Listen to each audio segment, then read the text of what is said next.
कितने लोगों को याद है लास्ट टाइम हम लोगों ने क्या किया था? वाकई में याद है? याद है क्या किया? मुझे सिर्फ ये बताओ कितने लोगों ने अपनी प्रोफाइल के ऊपर काम करा है? यहाँ पर आने से पहले किसने काम करा है? इनके अलावा बताएं जिन लोगों ने काम करा है। ये तो बिल्कुल एंड वाले हैं कि अब यहाँ से जाते सही बात। तो अब बाकी लोग मतलब सब लोग की प्रोफाइल रेडी है? बाकी ना सर बस प्रोफाइल बनाई थी है और जो आपने काम किया था एक कवर लेटर लिखा था, प्रोफाइल बनानी थी फ्रीलांसर पे और गिटहब की तो हमारी प्रोफाइल थी ऑलरेडी, और उसके अलावा जो हमारे पूरी लिंक्स थे जितने भी लाइव हमारे प्रोजेक्ट से वो आपको भेजते हैं। तो ये चारों काम हो गए। ओके, कितने लोगों को याद है ये वाले काम करने थे? सबको याद है। तो मतलब आप लोग की ईमेल चलती नहीं है या ईमेल फेल हो गई कि माइक्रोसॉफ्ट ने जो है स्पैम में डाल दी या उनको टैग करो में? मेरे पास स्पैम्स बहुत आते हैं, मेरे पास डेली 100+ स्पैम्स आते हैं, मतलब 100 में कम बोल रहा हूँ। मैंने गलती एक बार ये करी थी, एक स्पैम ईमेल को मैंने रिप्लाई कर दिया था, उसके बाद 1-2 मैसेजेस के बाद मेरे पास अब डेली 200+ स्पैम्स आते हैं, इसके अंदर कभी कोई नाइजीरियन प्रिंस मेरे पास जो है ना अपनी जायदाद छोड़ के जा रहा होता है, कभी इंग्लैंड की कोई आंटी है जो कि जो है ना अपनी जायदाद होती है कैंसर से मर रही होती है। तो अब बात क्या रहती है स्पैम का, तो कोई ऐसा मसला नहीं, मैं स्पैम्स भी चेक करता हूँ, मेरी ज्यादा ईमेल स्पैम्स नहीं आती। सेंड ना करने की वजह क्या है? क्योंकि मेरे पास अलोई कितनी स्ट्रेंथ है, आई गेस 37-38 स्टूडेंट्स का मुझे बोला गया था, तो 37-38 में से सिर्फ गिनती है 3 लोग आए।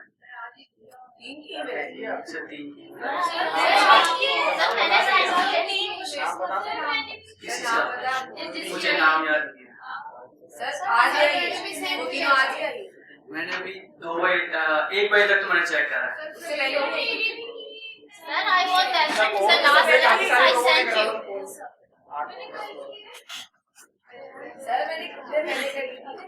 चलो मतलब जिन लोगों को कॉन्फिडेंस है ना बिल्कुल वो उनका है, उसका मतलब उनका होगा, लेकिन मेरे पास दोबारा भेजने की जरूरत नहीं है। मैं घर जाके चेक करूंगा, स्कैन थोड़ी चेक करूंगा, स्कैन तो वो क्लास में वो टाइम निकल जाएगा। अच्छा, तुम लोग की प्रोफाइल्स बनी है, कवर लेटर्स लिखी है? Yes sir. सब लोग एक काम करो, सब लोग अपने कवर लेटर्स खोलो, ईमेल की अपने कवर लेटर्स खोलो। तो मतलब अपने पास से डिलीट तो नहीं हुआ होगा ना? मतलब तो हर बार रीसेट करते हो, इस बार भी कर देना।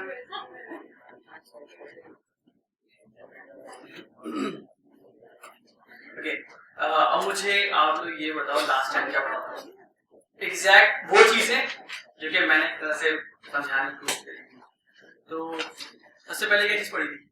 सर हम लोगों ने वेबसाइट देखी है, कौन कौन सी फ्रीलांसिंग की वेबसाइट होती है, ठीक है, और फिर उसके प्रोफाइल बनाने के क्या क्या स्टेप्स होते हैं।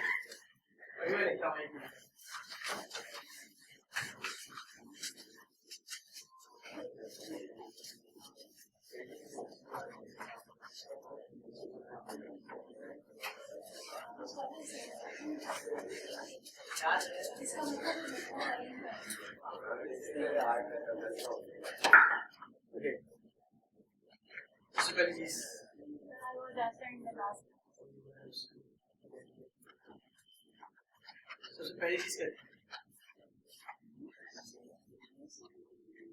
हम लोग ये करते थे यूनिवर्सिटी में? ओके, कौन लोग एब्सेंट नहीं थे पिछली बार?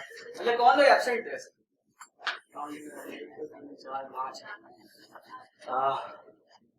ठीक है, कोई भी नहीं देखेगा वैसे नहीं चल। तो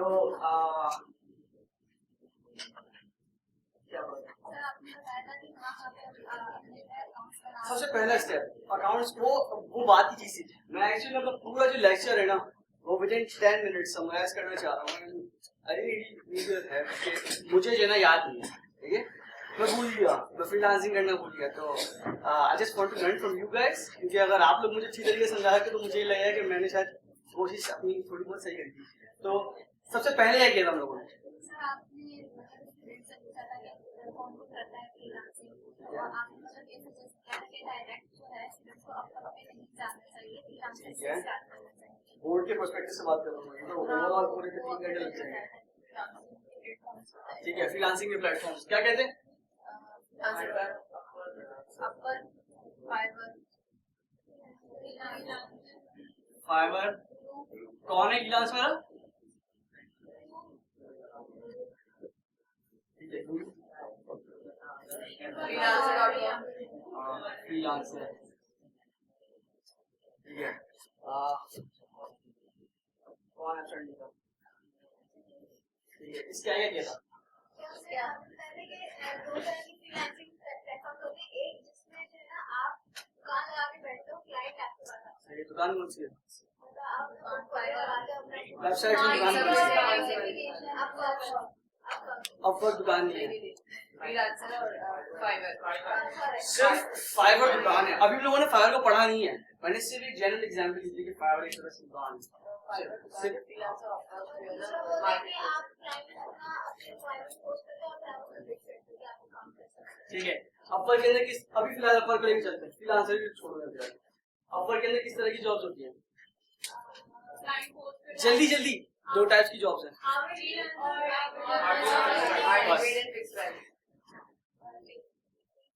आवरली, फिक्स्ड। आवरली में क्या होता है?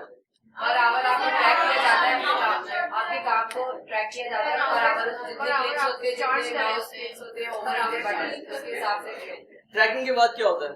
अभी बताना। स्क्रीनशॉट्स, सही है, स्क्रीनशॉट ट्रैकिंग का पार्ट है। इसके बाद क्या होता है? एक उनके पास रिपोर्ट जाती है हमारी, हो जाती है, मिल जाती है। ठीक है, रिपोर्ट या फिर बिल। फिक्स प्राइस के अंदर क्या होता है? फिक्स में हम नहीं करते, फिक्स प्राइस होती है कितने टेंशन पे रहते हैं। कितने माइलस्टोन्स हैं? Milestone base.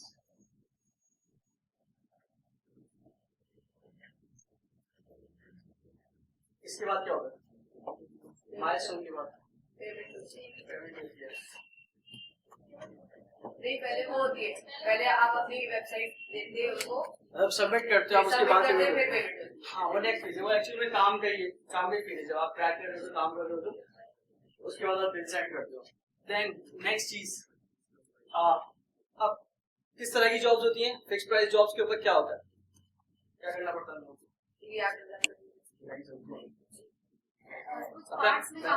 मैं अपना क्वेश्चन रिपीट कर देता हूँ। फॉर एग्जाम्पल, अगर फिक्स प्राइस जॉब होगी, वो क्या करना पड़ेगा कि वो आप उसके ऊपर हायर हो, वो रिस्पॉन्स देना होगा, कन्वर्सेशन स्टार्ट करनी होगी क्लाइंट से, कैसे? क्लाइंट को कवर लेटर भेजेंगे, आप जॉब पे अप्लाई करोगे। जी जॉब के लिए अप्लाई करिए कवर लेटर के साथ, कवर लेटर ठीक है, जिसको बिड कर सके। सही है। जॉब एप्लीकेशन या फिर बिल्ड और इसे वो कनेक्ट करेक्ट दो करेक्ट। आप जॉब नहीं बनाओ। जिन लोगों को पता है ना, जो लोगों को पता है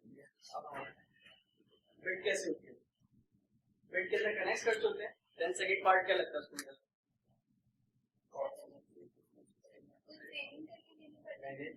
पेमेंट वो एक अलग चीज है, कनेक्शन लोग खरीदने पड़ते हैं, कम्युनिकेशन करनी पड़ती है, कवर लेटर।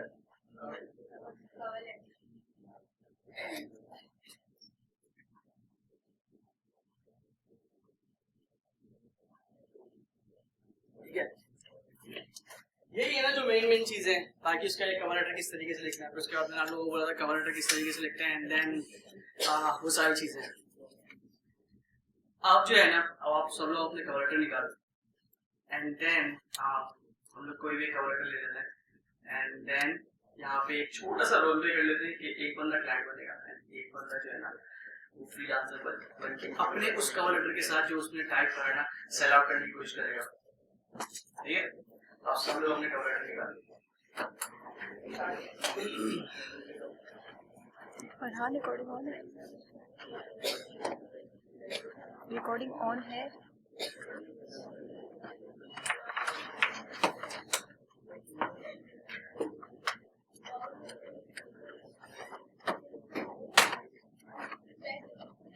सर मैंने आपको 5 दिन पहले 21 अक्टूबर को लिखा। मेरे पास एक ईमेल शुरू में आएंगे।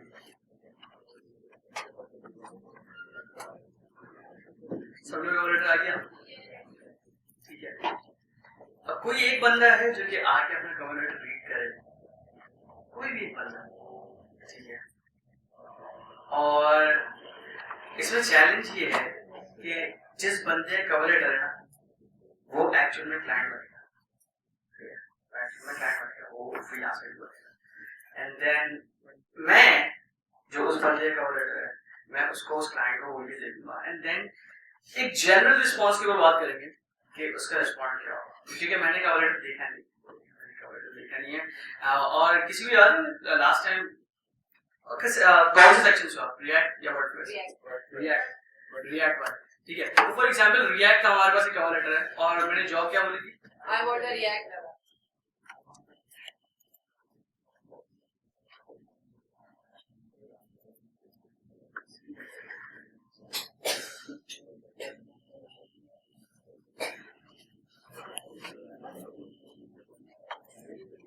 एंड देन अब मुझे कवर लेटर देखना पड़ेगा आपका। सर तो रीड अलाउड करूं या आप लिखो? यहाँ पर आके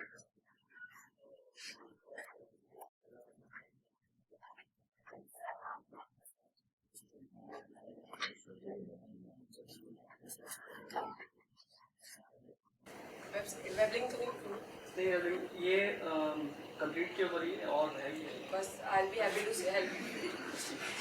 वो छोड़ दो, आई बी सही है। मेरा बस बाकी सर के लिए छोड़ दो। Thank you.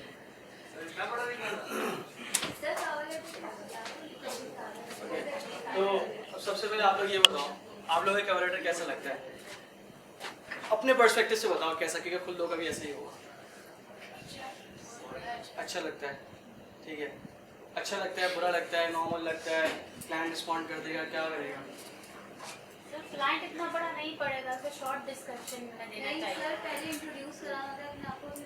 यस सर, अच्छा लिखा हुआ है ये कवर लेटर। ये एक साफ और हमारे को पैराग्राफ में सर शॉर्ट डिस्क्रिप्शन। एक टाइम पे एक बंदा बोले तो सबको नहीं सुन सकता एक साथ, कोई भी एक बंदा, ठीक है। हाँ सर आपने एक्चुअली सिर्फ यही कहा ना कि रिएक्ट ऐप बनवानी है, तो वो बंदा ही कंफ्यूज हो जाएगा कि आखिर बनवानी कैसी है, तो उसको मतलब वो क्या प्रिसाइज करने के लिए वो क्वेश्चन पूछेगा ताकि वो जवाब दे कि वाकई में मैंने कैसी ऐप बनानी है, क्या करना है। मैंने भी कवर लेटर में ऐसे ही क्वेश्चन पूछे। सही है, मैंने तो नहीं बोला कि पूरा है। मैंने भी कुछ ऐसे ही लिखा है वर्डप्रेस। ठीक है, देखो जब भी आपके पास जेनेरिक होगी, डिस्क्रिप्शन होगी, तो आप क्वेश्चंस करोगे लाजमी। और जहाँ तक ये बात है कि अपना इंट्रोडक्शन होना चाहिए, पहले ये चीज़ होनी चाहिए, ये सारी चीज़ें जो है ना आप मिरर के सामने खड़े होकर ना बोल लो। फॉर एग्जाम्पल मैं अगर इसी को बोलूँ कि मैं अगर मिरर के सामने खड़े होकर बोलता हूँ कि सर मैंने आपकी जॉब पोस्ट देखी है और ये जो ना मेरी स्किल से काफ़ी मैच करती है एंड मैं आपको ज्वाइन करना चाहता हूँ। 1 मिनट मुझे देखिएगा सही से।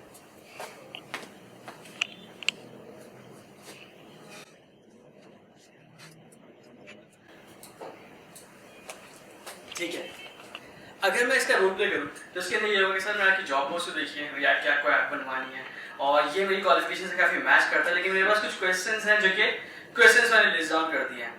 अब आप मुझे ये बताओ, ऐसा क्लाइंट अगर कोई मेरी चीज़ देखता है तो वो इंटरेस्टेड होगा रिस्पॉन्ड करने में या नहीं? रिस्पॉन्ड करेगा, ठीक है, रिस्पॉन्ड करेगा।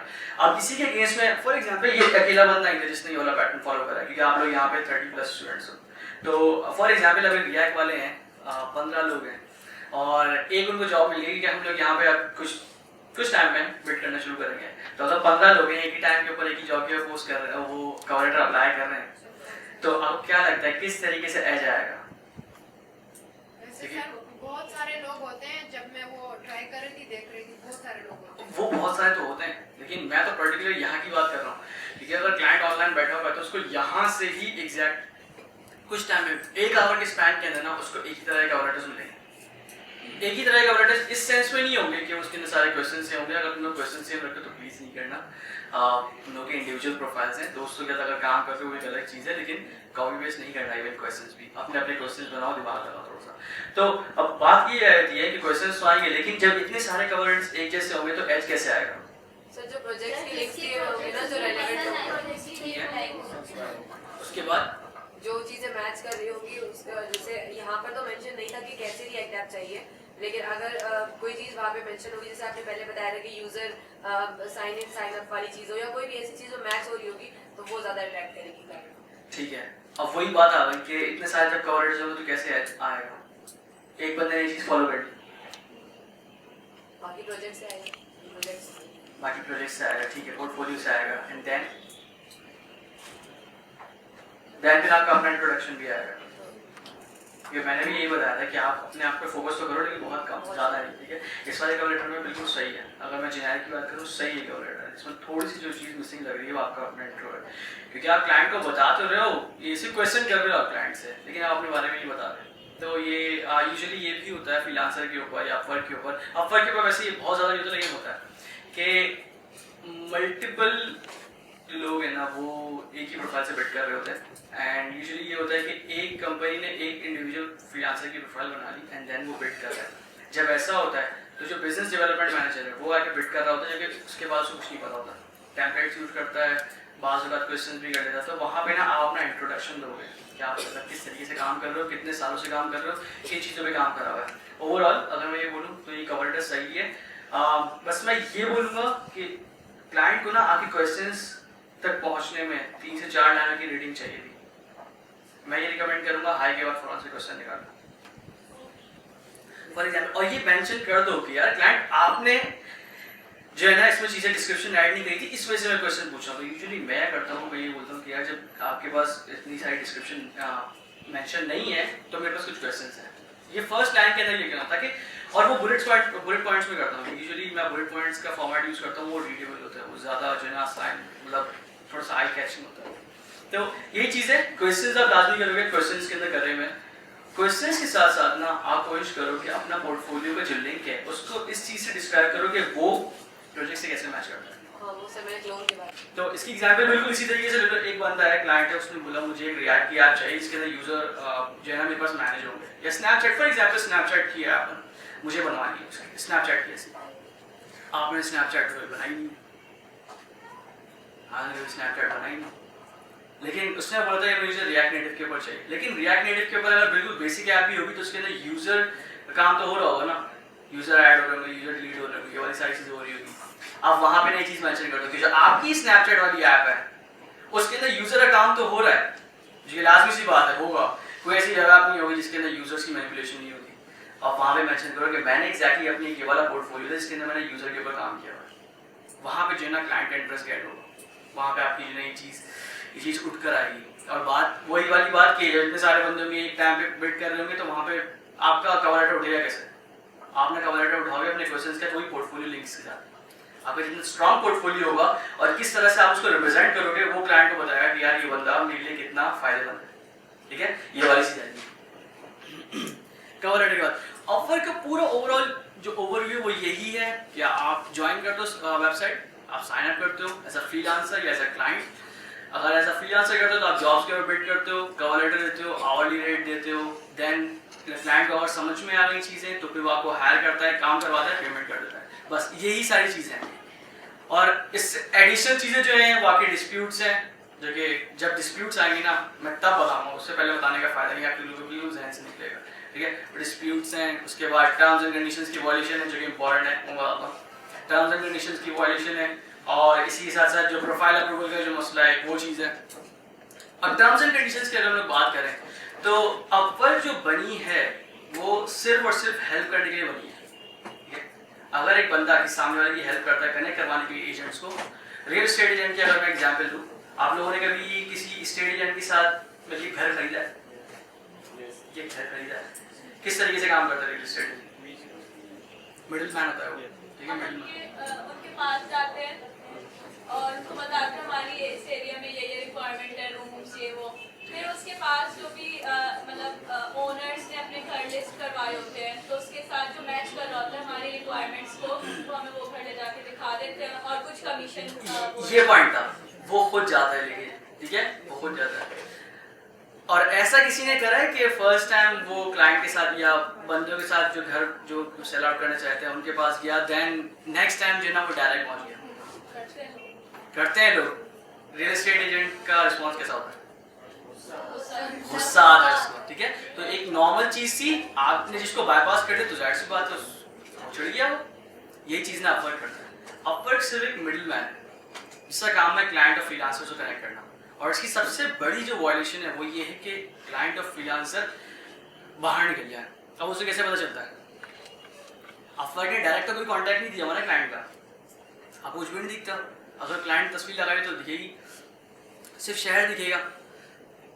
मसला तब आता है जब क्लाइंट ने आपको मैसेज करे कि यार मुझे बाहर रब्ता करो। प्रॉब्लम तब शुरू नहीं होगी, प्रॉब्लम शुरू होगी जब उसके रिस्पॉन्स बोलोगे ठीक है मैं करता हूँ।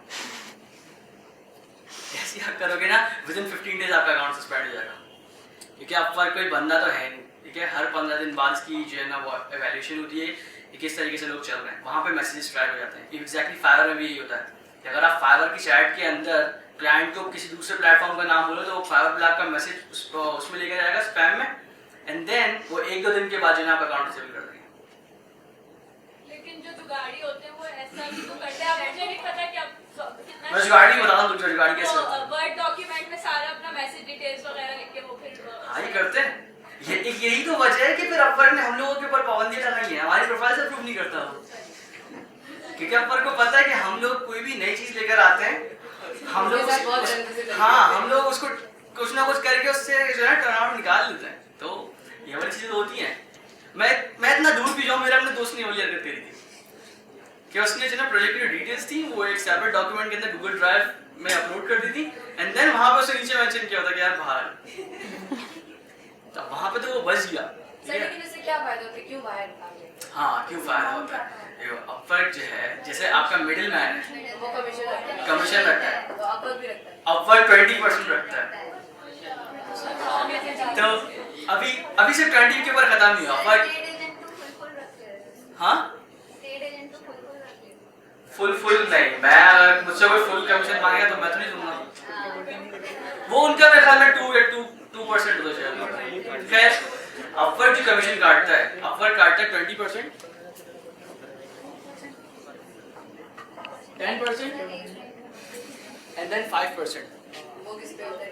हाँ 20% होता है सिर्फ उन जॉब्स के ऊपर जो कि $500 से कम है, $500 से, ठीक है।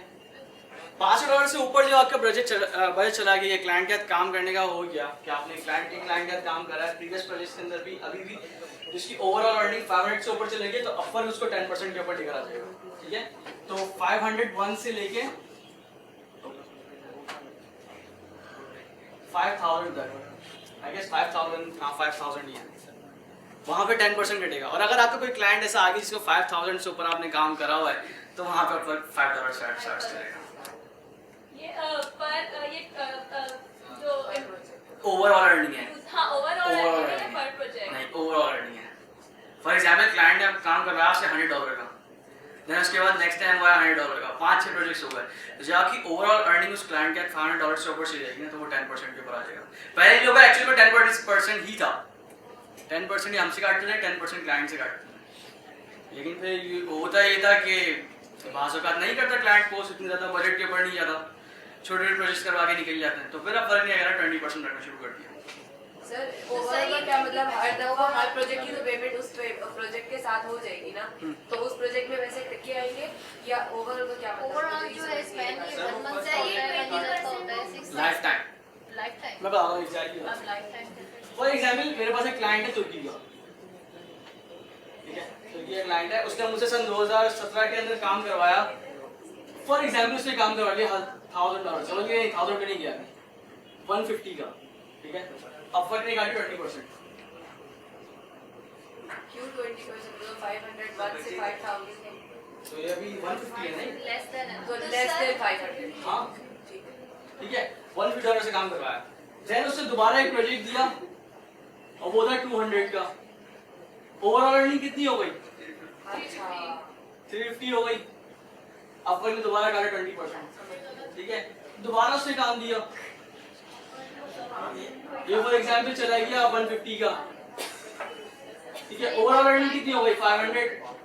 इसके बाद जितनी प्रोजेक्ट्स होंगी ना अपवर्ड 10% काटेगा, सिर्फ उसी क्लाइंट के साथ सिर्फ उसी क्लाइंट के साथ, किसी और के साथ क्यों काटेगा? सर ये दोनों के साथ काट रहा है, क्लाइंट के साथ भी और ओनर के साथ भी। क्लाइंट का उनका अलग सिस्टम है। दो की बात है। हाँ, क्लाइंट का उनका अलग सिस्टम है कि वो कितने का चार्ज करता है तो बिल्कुल नहीं तो पता। सर जो प्रोजेक्ट दे रहे हैं उसके भी कटेंगे 20%? उसके 20% नहीं कटेंगे, उसकी कोई फीस कटेगी, आई गेस 10% है, लेकिन मैं 100% श्योर नहीं उसके ऊपर। ये सिंगल क्लाइंट के साथ काम हो रहा है सारा। सर ये सिर्फ फ्रीलांसर के अंदर भी है। फ्रीलांसर क्या करता है? सेम नहीं है। फ्रीलांसर काम करता है 10% के ऊपर। फ्रीलांसर काम करता है 10% के ऊपर, जिसके 10% आपसे काटेगा, 10% क्लाइंट से काटेगा, तो ओवरऑल उसका भी 20 बनता है, लेकिन वो समझ लो 10% चल रहा है। इसके साथ फ्रीलांसर एक फैसिलिटी देता है कि आप जो है ना अपने क्लाइंट को बाहर से फ्रीलांसर के ऊपर लेके आ सकते हो। उसका फायदा ये होता है कि फ्रीलांसर ना फिर कोई कमीशन नहीं काटता। कैसे पता चलेगा कि आप बाहर से लेकर आए? हाँ, वो रेफरल का प्रोग्राम है, वो एक लिंक देते हैं जिसके थ्रू आप अपने क्लाइंट को साइन अप करवाते हो, क्लाइंट आपको हायर करता है, कोई फीस पे नहीं करता, तो फ्रीलांसर में इस चीज पे चार्ज नहीं करता। जैसे हमारे लोकल क्लाइंट्स होते हैं वो करवा सकते हैं उसको।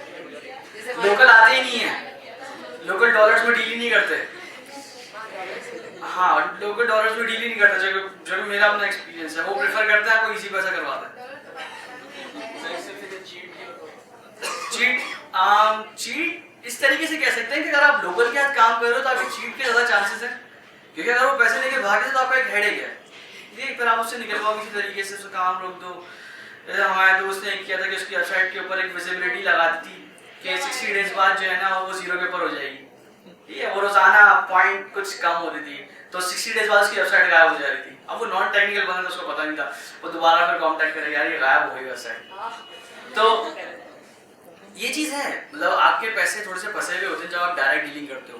फ्रीलांसिंग वेबसाइट्स आपको ये करती हैं, एक सिक्योरिटी प्रोवाइड कर देती हैं कि आप उनको लेकर आओ, और अगर आपको डायरेक्ट इसी तरह से डील करने का पे नहीं करना चाहते किसी को, या फ्रीलांसर को पे नहीं करना चाहते, तो आप उसको रेफर कर दो, क्लाइंट साइन अप करेगा, पैसे नहीं कटेंगे आपको फुल पेमेंट मिलेगी, ठीक है।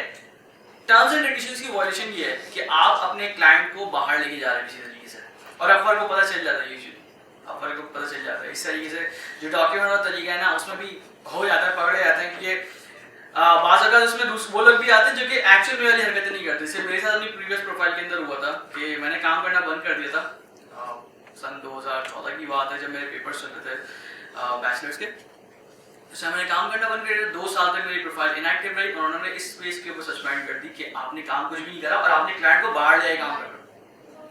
तो ये चीज़ है, हमारे जहन में भी आती है, तो अफसर के जहन में भी आती है। बस कोशिश करो आप लोग ऐसा कोई काम नहीं करो, डायरेक्ट ईमेल शेयर नहीं करो, ठीक है, डायरेक्ट ईमेल शेयर नहीं करो। ये एक वे है सस्पेंड होने से बचने का, क्योंकि अगर आप कोई ईमेल फॉरवर्ड कर दो तो ना वो यूजुअली आता है कि आप कम्युनिकेशन बाहर लेके जा रहे हो। जब आप कम्युनिकेशन बाहर लेके जा रहे हो ना, इसका मतलब ये होगा, ज़्यादा चांसेस ये हैं कि आप उसको जितना डायरेक्ट करना चाहते हो, ठीक है। आप भी ईमेल डायरेक्ट सेंड नहीं करो। फॉर एग्जांपल मेरी यहाँ पे ईमेल है farhan.akil@hotmail, ठीक है, ये वाली मेरी ईमेल है। अब क्लाइंट ने मुझसे मेरी ईमेल मांगी है, डायरेक्ट मैं ये नहीं लिखता, ठीक है, सेंटेंस होता है ना, सेंटेंस में ये पूरा एक वर्ड बन जाएगा, ये हर वर्ड को करता है, वैलिडेट करता है, ये एक वर्ड बन जाएगा। मैं करता हूँ डबल कोटेशन लिख के पहला वर्ड बीच में स्पेस दे दिया और डॉट, या फिर यहाँ पे लिख दिया डॉट, तो उसके बाद यहाँ पर लिख दिया बीच में स्पेस देके, उसके बाद @ एक स्पेस दे दिया, देन hotmail.com भी लगाऊंगा, ये .com भी लगाऊंगा। तो एक ये तरीका आप इस्तेमाल कर सकते हैं। हम लोग HTML पेज बना लें, अपनी ईमेल तो लिंक दे दें। अगर वो फिशिंग के अकाउंट होगा तो डायरेक्ट सस्पेंड होगा, पर फिर कोई वार्निंग नहीं देगा। सर अकाउंट पे डाउट होगा मेरे साथ तो नहीं आज तक। सर अकाउंट पे तो हमारे जीमेल प्रोवाइड करते तो यूज वहां से क्लाइंट देख नहीं सकता, डायरेक्ट जीमेल पे कांटेक्ट नहीं, आपकी क्लाइंट डायरेक्ट इन्फॉर्मेशन एक्सेस नहीं कर सकता। हाँ, ना आप क्लाइंट की डायरेक्ट इन्फॉर्मेशन देख सकते हो, ना क्लाइंट आपकी देख सकता है। सिर्फ वो इन्फॉर्मेशन दिखेगी क्लाइंट को जो कि आपने पब्लिक करी हुई है, अपनी प्रोफाइल हो, आपने प्रोफाइल अगर पब्लिक करी हुई तो प्रोफाइल उसको दिखेगी। सर प्रोफाइल में भी तो जीमेल एड्रेस सेटिंग्स। सर ये आप पोर्टफोलियो प्रोवाइड आप लोग मुझे ये बताओ, आप लोग अपनी प्रोफाइल की डिस्क्रिप्शन में डाल रहे हो नहीं ना, प्रोफाइल डिटेल में डाल रहे हो। फेसबुक के कितने सारे लोगों ने नंबर डाले अपने, ठीक है, और कितना भी विजिबल है, ये ऑप्शन है ना ये।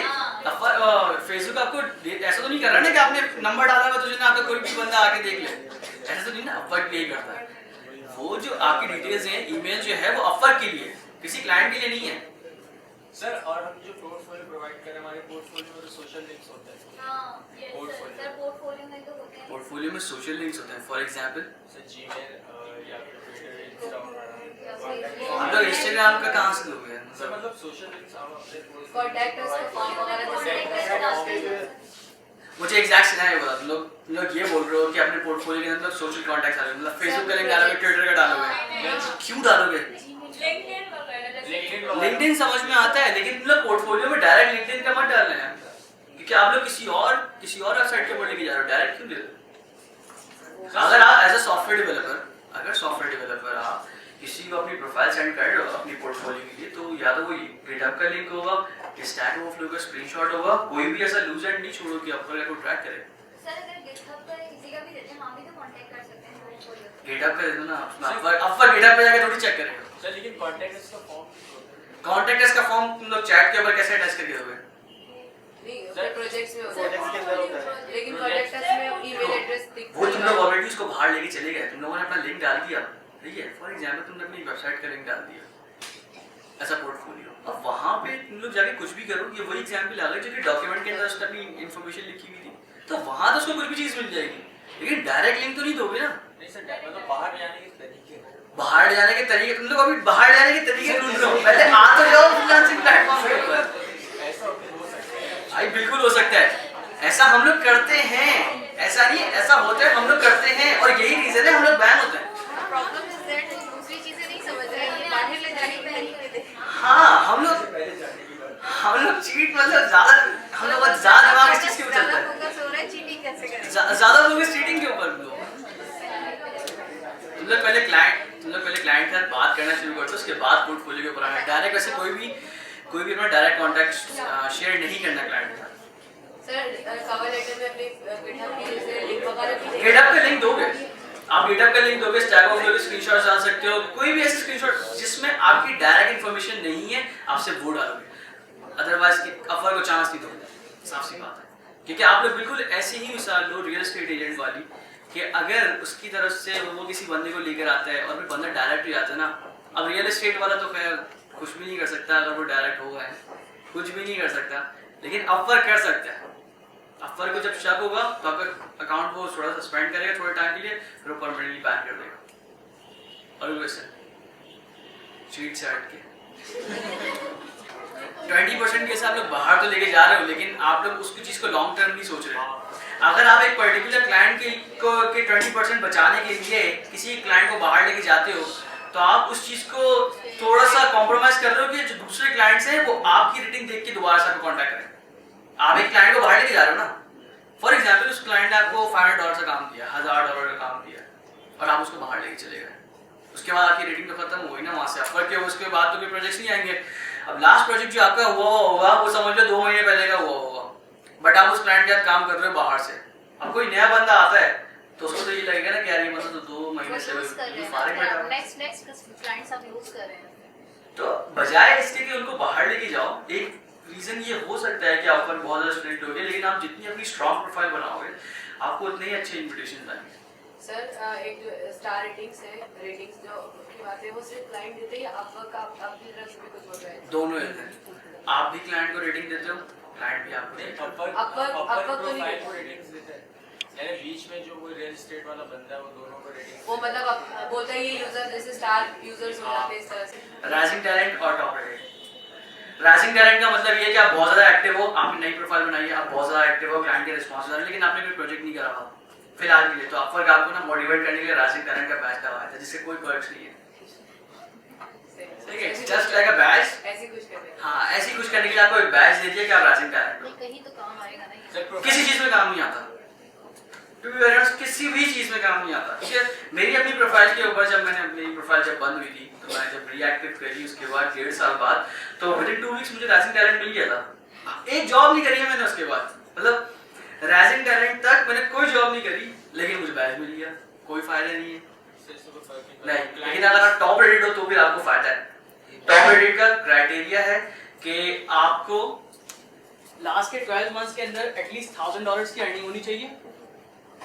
एक साथ में हाँ, एक साल में, और 16 वीक्स के अंदर ना, प्रीवियस 16 वीक्स के अंदर ना कोई डिस्प्यूट हो,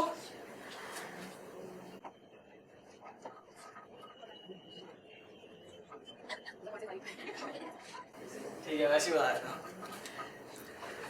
लास्ट के 16 वीक्स के अंदर ना ही कोई डिस्प्यूट हो, ना ही आपकी कोई सस्पेंशन हो, मतलब फर्क ने आपके पास नोटिस ले लिया था, ना ही कोई ऐसी चीज हो, और ना ही आपका कोई कॉन्ट्रैक्ट ऑन होल्ड हो। अब कॉन्ट्रैक्ट ऑन होल्ड का ना बाज़ औक़ात आपके साथ भी मसला होता है और बाज़ औक़ात क्लाइंट के साथ भी होता है। हाँ, कुछ रीजंस क्लाइंट की वजह से भी हैं। जैसे फॉर एग्जांपल क्लाइंट के क्रेडिट कार्ड में पैसे खत्म हो गए, उसका जो करंट कॉन्ट्रैक्ट होगा ना वो होल्ड पे चले जाएगा, क्लोज नहीं होगा, वो होल्ड पे चले जाएगा, उसके बाद काम होना बंद हो जाएगा। तो अगर आपका ऑन होल्ड आ गया ना, या अगर कॉन्ट्रैक्ट सस्पेंड हो गया, ऑफर जो है ना फिर आपको जो टॉप रेटेड है उसके लिए कंसीडर नहीं करेगा। तो जो टॉप रेटेड एक मतलब कर देंगे तो हमेशा के लिए टॉप रेटेड रहेगा। नहीं, ये वाला जो क्राइटेरिया है ये आपको हमेशा रखना पड़ेगा। अगर आप इस चीज़ के ऊपर ढीले पड़ते हो या 16-20 के आपके साइकिल के अंदर कोई मसला आ जाता है, डिस्प्यूट हो जाता है, ओपन डिस्प्यूट है, ऑफर हटा देगा आपको टॉप रेटेड से। टॉप रेटेड के लिए 60 वीक्स तक पहले इस चीज को कंटिन्यूअस रखना। हाँ, और जब आप टॉप रेटेड बन जाए तो उसके बाद कंटिन्यूसली रखना पड़ेगा। तो अब इसका फायदा क्या होता है टॉप रेटेड? हाँ, इसका फायदा ये है कि आपको चैट सपोर्ट मिल जाती है। चैट सपोर्ट बहुत फायदा है। सर अगर ऐसा होता है ना कि जैसे अब क्लाइंट का होल्ड पे चला जाएगा, क्लाइंट ने पेमेंट नहीं की, अगर क्लाइंट ने पेमेंट कर दी और उसने काम करके नहीं दिया तो क्लाइंट ने पेमेंट कर दी, उसने काम, वो क्लाइंट डिस्प्यूट फाइल करेगा। क्लाइंट डिस्प्यूट फाइल करेगा। फॉर एग्जांपल अगर आपके साथ कोई ऐसा सीन होता है कि आप किसी को पैसे देते हो मिडिल मैन को रखते हुए, जैसे फॉर एग्जांपल रियल एस्टेट वाले के अंदर सेल आउट कर दिया लेकिन घर में मसला था, तब आप मुझे ये बताओ जो सेल करने वाला है वो किसको पकड़ेगा? एजेंट को पकड़ेगा। इसी तरीके से जब क्लाइंट पैसे दे देगा और फ्रीलांसर काम नहीं करके देगा तो जो क्लाइंट है वो ऑफर के पास जाएगा। ऑफर नहीं, बैन नहीं करेगा, ऐसे डायरेक्टली बैन नहीं करेगा। ऑफर कैसे पकड़ेगा? ऑफर ना आप उसको एक बुक खोल के देगा, तो देखो यार मेरे पास ये ऑप्शन है, ये कर लो। सबसे पहला ऑप्शन है डिस्प्यूट फाइल कर लो, दूसरा ऑप्शन है फ्रीलांसर के आता मुकूम का कर लो, किसी तरीके से आपस में सुलह कर लो। सबसे लास्ट चीज है डिस्प्यूट। क्लाइंट ने अगर डिस्प्यूट कर दिया ना तो फिर वो दोनों को जो है ना पैसे रख लेगा और दोनों के अकाउंट में एक तरीके से होल्ड पे आ जाएंगे, फिर अपवर्क जज बन जाएगा। उसके बाद ना दोनों बंदे प्रूफ्स प्रोवाइड करेंगे कि यार मैंने काम किया, मैंने नहीं करा, ये वाली चीज़ें हैं। और ये ऑटोमेटेड नहीं है, ये चैट के ऊपर चलती चीज़ें सब। आप अपवर्क को प्रोवाइड कर दो कि यार मैंने काम करा हुआ है, इसको समझ नहीं आया, या इसने काम करके मैंने काम करे थे, इसने पैसे नहीं दिए। जो बंदा जीतता है ना वो कंटिन्यू रखता है, अदरवाइज दूसरे के अकाउंट सस्पेंड करता है। तो सर अगर उससे फर्क नहीं पड़ता वो लेके भाग गया तो मतलब सर उसको सस्पेंड होने से फर्क नहीं पड़ता, वो भाग गया लेके पैसे देखो, अगर मैं इस चीज़ को कंसिडर करूँ कि मेरी अगर एक प्रोफाइल है जिसके ऊपर $2,000-3,000 की ऑलरेडी अर्निंग है और मैं एक ऐसे क्लाइंट के साथ काम कर रहा हूँ जिसका $500 का प्रोजेक्ट है और वो मेरे साथ डिस्प्यूट फाइल करता है ना, तो मैं कम से कम इतना दिमाग नहीं चलाऊंगा कि मैं उसके पैसे लेके भाग जाऊँ। सर करते हैं ना लोग ऐसा। तो अगर मुझे नहीं लगता कि लोग करते होंगे, क्योंकि एक बंदा जिसकी प्रोफाइल पे ऊपर ऑलरेडी 3 लाख रुपए की अर्निंग पड़ी हुई है, वो अपने 50,000 रुपए की अपनी इतनी बड़ी प्रोफाइल को दाव पे नहीं लगाएगा, क्योंकि जाहिर सी बात है वो बंदा आखिरी बंदा तो नहीं होगा ना क्लाइंट। सर जो प्रोफाइल पे जो भी अर्निंग है तो वो वहाँ पर होने से क्या फायदा होता है, कैसे फायदा होता है? हाँ, कैसे फायदा होता है, कैसे फायदा नहीं होता, नजर लगती है। टीका लगा देंगे। हाँ, टीका नहीं, टीके का नहीं सोचना, ऑफर वाले टीके का मत सोचना। वैसे इतना बाहर सकता है लेकिन टीका उसका मत सोचना। देखो टॉप रेटेड या अर्निंग देखने का फायदा सिर्फ ये होता है कि जो दूसरे क्लाइंट्स हैं वो बाज़ औक़ात ये सर्च करते हैं कि जो पर्सन है वो लॉन्ग टर्म प्रोजेक्ट्स करने के काबिल है भी या नहीं। अच्छा, उन्हें ये चीज़ दिखती है। हाँ, उन्हें चीज़ दिखती है, क्योंकि जाहिर सी बात है अगर कोई बड़ा प्रोजेक्ट है इसका मतलब है उसके ऊपर बंदे के ऊपर ज़्यादा रिस्पॉन्सिबिलिटी आई है। मैं किसी को जज नहीं कर सकता ना, अगर किसी ने सिर्फ 50,000 काम करा है, मुझे कैसे पता चलेगा ये लॉन्ग टर्म के लिए बंदा है भी या नहीं, अवेलेबल है भी या नहीं। लेकिन अगर मुझे कोई दिख रहा है बंदा जिसने एक ही प्रोजेक्ट के ऊपर 1000 आवर्स कंप्लीट करे हुए हैं, इसका मतलब वो कंसिस्टेंट है, वो बंदा रिलायबल है, उसके ऊपर आप ट्रस्ट कर सकते हो इन चीज़ों से। तो ये इस चीज़ का फायदा होता है अर्निंग्स दिखने से। जितनी ज़्यादा अर्निंग होगी ना, क्लाइंट को लगेगा कि हाँ यार जो मुझसे पहले जो बंदा जो बेवकूफ़ बनने आया था उसने अपना काम करवाया, वो बेवकूफ़ नहीं बना तो उसको हायर कर सकते हैं, ठीक है। और टॉप रेटेड होने का क्या फायदा? हाँ, टॉप रेट होने का फायदा ये है कि आपको अर्निंग्स छुपाने का मौका मिलता है। हाँ सीरियसली, अगर आप वैसे अपवर्क की प्रोफाइल करते हो तो आपकी अर्निंग्स दिख रही होंगी, सबको दिखेंगी। अब क्लाइंट्स तो उन अर्निंग्स को देख के ये देखेगा कि यार जज करते हैं उसको, बट जब वो अर्निंग्स छुपी हुई होती है ना तो क्लाइंट ये देखता है कितने टाइम से काम कर रहा है, ये कितने टाइम से काम कर रहा है। दूसरा, आवरली जॉब है तो उसके फिर आवर्स देखेगा, अर्निंग्स छुपेगी लेकिन आवर्स नहीं छुपेंगे। टॉप रेट का ये फायदा है। दूसरा फायदा है आपको चैट सपोर्ट मिल जाती है। चैट सपोर्ट ये होती है, फॉर एग्जाम्पल आपके पास कोई बहुत ही कॉम्प्लेक्स क्वेश्चन है जो कि आपके जो सर्किल है उनमें से किसी को भी ना पता नहीं उसके बारे में, या कोई कंफ्यूजन है। फॉर एग्जाम्पल कनेक्ट्स के ऊपर मुझे कंफ्यूजन थी कि कनेक्ट्स मुझे वापसी मिलेंगे या नहीं, क्योंकि मैंने अगर किसी जॉब के ऊपर अप्लाई करा है और मैंने अपनी एप्लीकेशन विड्रॉ कर दी है तो इसका मतलब है मुझे कनेक्ट्स वापस मिलने चाहिए, स्पेंड हुआ था ना, मिलने चाहिए वो, तो मुझे कहीं से जवाब नहीं मिला। मैंने फिर अपवर्क की चैट सपोर्ट के ऊपर एक मैसेज भेज दिया कि यार ये मसला है, मुझे कन्फ्यूजन है, ये कैसे होगा सही। तो फिर उन्होंने मुझे क्लियर करा, आपने अप्लाई कर दिया ना, आपका कनेक्ट गया, ठीक है, अब वापसी नहीं आता। आपका कनेक्ट सिर्फ तब मिलेगा वापसी अगर अपवर्क की डिसाइड करे कि क्लाइंट ने जो जॉब पोस्ट थी वो एम्बिगियस थी और वो डिसाइड करता है कि जॉब क्लोज करना। अगर अपवर्क ने जॉब क्लोज करी तो आपको कनेक्ट वापस मिल जाएगा, अदरवाइज नहीं मिलेगा। चैट सपोर्ट आपको इस चीज़ के लिए काम करता है, इस चीज़ के लिए हेल्पफुल रहता है। जैसे मेरे पास एक पुराना एक मसला ये आया हुआ था, मेरे पास एक जॉब थी जिसका काफ़ी पुरानी बात है, जिसका आवरली रेट था $4 पर आवर। उस टाइम मैं कॉल सेंटर एजेंट था, $4 पर आवर पे काम कर रहा था। तो अब वो चलता रहा, मेरे ख्याल में 3-4 महीने काम कर रहा। देन क्लाइंट वाज हैप्पी, मैंने उसको बोला रेस का और उसने रेस कर दिया था। $4 पर आवर से हट के वो फिर आगे $7 पर आवर के ऊपर। कॉन्ट्रैक्ट मेरा एंड नहीं हुआ, सिर्फ पैसे बढ़े, और अपवर्क के ऊपर एक न्यू कॉन्ट्रैक्ट स्टार्ट हुआ था विद $7 पर आवर। अब वहां पे एक बग ये आया था कि मेरे पास जो प्रीवियस जॉब थी वो ऑन गोइंग में ही आ रही थी, जबकि मुझे जो आवरली रेट मिला था वो $7 पर आवर मिल रहा था, लेकिन अपवर्क के ऊपर वो शो ही होता $4 पर आवर। अब जब ये वाली चीजें होती है ना, ये कोई आपको बंदा नहीं बताएगा, ये वो चीजें, ये वो सिचुएशंस है जहाँ पे आपको कोई फ्रीलांसर हेल्प नहीं करेगा। आपको एग्जैक्टली स्पेसिफिक जो वेबसाइट की कस्टमर सपोर्ट है वहां पे जाना पड़ेगा। तो कोई कॉम्प्लेक्स क्वेरी है तो आप कस्टमर सपोर्ट के पास आओगे, अदरवाइज आप उनको ट्विटर के ऊपर टैग करो, आपको जवाब देंगे। मतलब इतना भी कोई बड़ा फायदा नहीं है, इतने मेहनत करने का। नहीं, फायदा है, आपको अर्निंग्स छुपाने का मौका मिल रहा है एज अ पाकिस्तानी, ये तो बहुत बड़ा फायदा है। ठीक है, और कोई क्वेश्चन अपवर्क से रिलेटेड? फिलहाल अपवर्क से रिलेटेड, देन फाइवर के वो मूव ऑन करते हैं। सर हमें बनानी है उसकी अपवर्क? फिलहाल नहीं बना, फिलहाल आप लोग सब प्रैक्टिस करो, फिलहाल आप लोग सब प्रैक्टिस करो, फ्रीलांसर के ऊपर प्रोजेक्ट सेट करने की कोशिश करो। आप लोग के पास ज़्यादा टाइम नहीं सर। तो फ्रीलांसर के बारे में बताइए ना, अपवर्क के बारे में। अभी यही सेम चीज़ें जो कि फ्रीलांसर के ऊपर फॉलो होती हैं, सिर्फ अलग वर्ड्स के साथ, एग्जैक्टली सेम प्रोसेस है और कोई चेंज नहीं होता। टर्म्स एंड कंडीशन वगैरह सेम। देखो, जिस तरीके से एक रियल एस्टेट काम करता है ना एजेंट, उसी तरीके से दूसरा रियल एस्टेट एजेंट काम करता है। हर किसी के अपने टर्म्स एंड कंडीशंस हैं, सेम वे में काम करते हैं। यही वजह मैंने फाइवर भी स्टार्ट नहीं करी है। फाइवर अब स्टार्ट कर रहा हूँ जब आप लोगों के चीट क्वेश्चंस कम हो जाए। तो सर फ्रीलांसर स्टार्ट करें क्योंकि हम अकाउंट्स बना चुके हैं ना। अकाउंट बना लिया, बना चुके हैं, कवर लेटर बना लिया। एक काम आप लोग ये करना, ठीक है, कि ये फ्रीलांसर के ऊपर कोई ऐसी चीज़ नहीं है, मतलब कोई ऐसी एक्स्ट्रा चीज़ नहीं है जो कि वो मुझे आप लोग ना 1-2 जॉब्स के ऊपर बिड करके दिखाना। सर डिस्क्रिप्शन नहीं लिखी। तो डिस्क्रिप्शन आपका कवर लेटर है। अच्छा, वही कवर लेटर।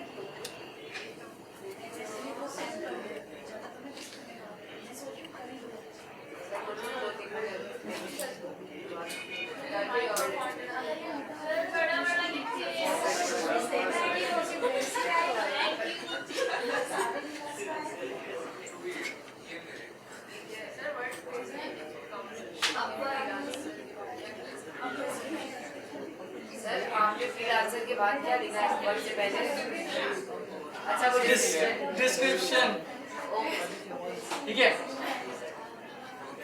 फ्रीलांसर की डिस्क्रिप्शन आपकी प्रोफाइल की वो एक्चुअली में उसी तरीके से जिस तरीके से अपवर्क की आपकी प्रोफाइल ओवरव्यू है, ठीक है, एग्जैक्टली सेम चीज है।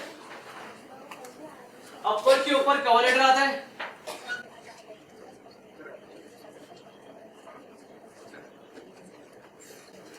फ्रीलांसर का भी कवर लेटर आता है। एग्जैक्टली सेम चीज़ें हैं, इसमें कोई फ़र्क नहीं है, कोई हायरार्की में फ़र्क नहीं है, बिल्कुल सेम तरीके से काम करते हैं। स्टार्ट में आप लोग काम करो सिर्फ फिक्स प्राइस जॉब्स के ऊपर, आवर्ली के ऊपर मत जाना, किसी भी तरह की अलग जॉब पे मत जाना, सिर्फ फिक्स प्राइस के ऊपर जाओ। फ्रीलांसर में कॉन्टेस्ट भी होते हैं, तो इस तरह से काम करते हैं। हाँ, कॉन्टेस्ट इस तरीके से काम करता है कि एक ओपन कोई टूर्नामेंट करवा दिया किसी क्लाइंट ने, और क्लाइंट ने बोला कि ये वाला जो टूर्नामेंट है ना, इसके अंदर मुझे फ्री का काम करवाना है, उसका रिवॉर्ड ये होगा।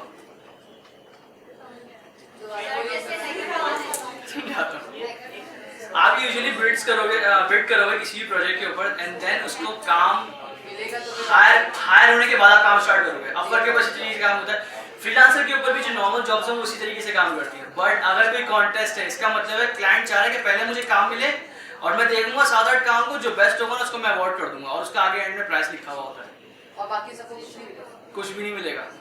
तो फ्रीलांसर के जो कॉन्टेस्ट हैं वो एक्चुअल में एक सिर्फ वे है फ्री काम करवाने के लिए। हाँ, और यूजुअली बजट भी कम होता है, क्योंकि आप नॉर्मल प्रोजेक्ट के ऊपर निगोशिएट कर सकते हो चीज़ों के अंदर कि आप बजट बढ़ाओ इस चीज़ का कि इतना कम कर लो, थोड़ा सा आगे पीछे। कॉन्टेस्ट में ऐसा नहीं होता। कॉन्टेस्ट में एक फिक्स प्राइस होता है, फिक्स अमाउंट होती है जो कि आपको कंप्लीट होने के बाद मिलेगी, अगर क्लाइंट को पसंद आ गया। वरना आपने फ्री में अपना सिर्फ पोर्टफोलियो बना लिया, वो आपके काम आएगा। हाँ, वो सिर्फ आपके काम आएगा नेक्स्ट टाइम के लिए, वो उसमें आपको कुछ मिलेगा नहीं। कॉन्टेस्ट में ये होती है चीज़। इसीलिए छोटे प्रोजेक्ट होते होंगे कि कोई फारिग नहीं, छोटे नहीं, आपके बड़े प्रोजेक्ट्स भी होते हैं। आप वो पूरा काम करवाते हैं। पूरे के इन्वायरमेंट्स बनवाए मैंने नहीं बनवाए, मतलब इन्वायरमेंट्स बनवाए हैं क्लाइंट्स ने, जो कि मैंने देखा था $50 के, मतलब यूजुअली उसको $350-400 लगते हैं। मतलब गेम के इन्वायरमेंट्स जो कि थोड़ा टाइम कंज्यूमिंग होता है, $300-400 से काम होता है, और वो $50 के कॉन्टेस्ट के अंदर उन्हें बनवाए थे, और मैंने उसकी एंट्रीज देखी थी, वो बिल्कुल फारिग थी, किसी काम की, तो वो कॉन्टेस्ट बिल्कुल ज़ाया हो गया था। और कोई क्वेश्चन?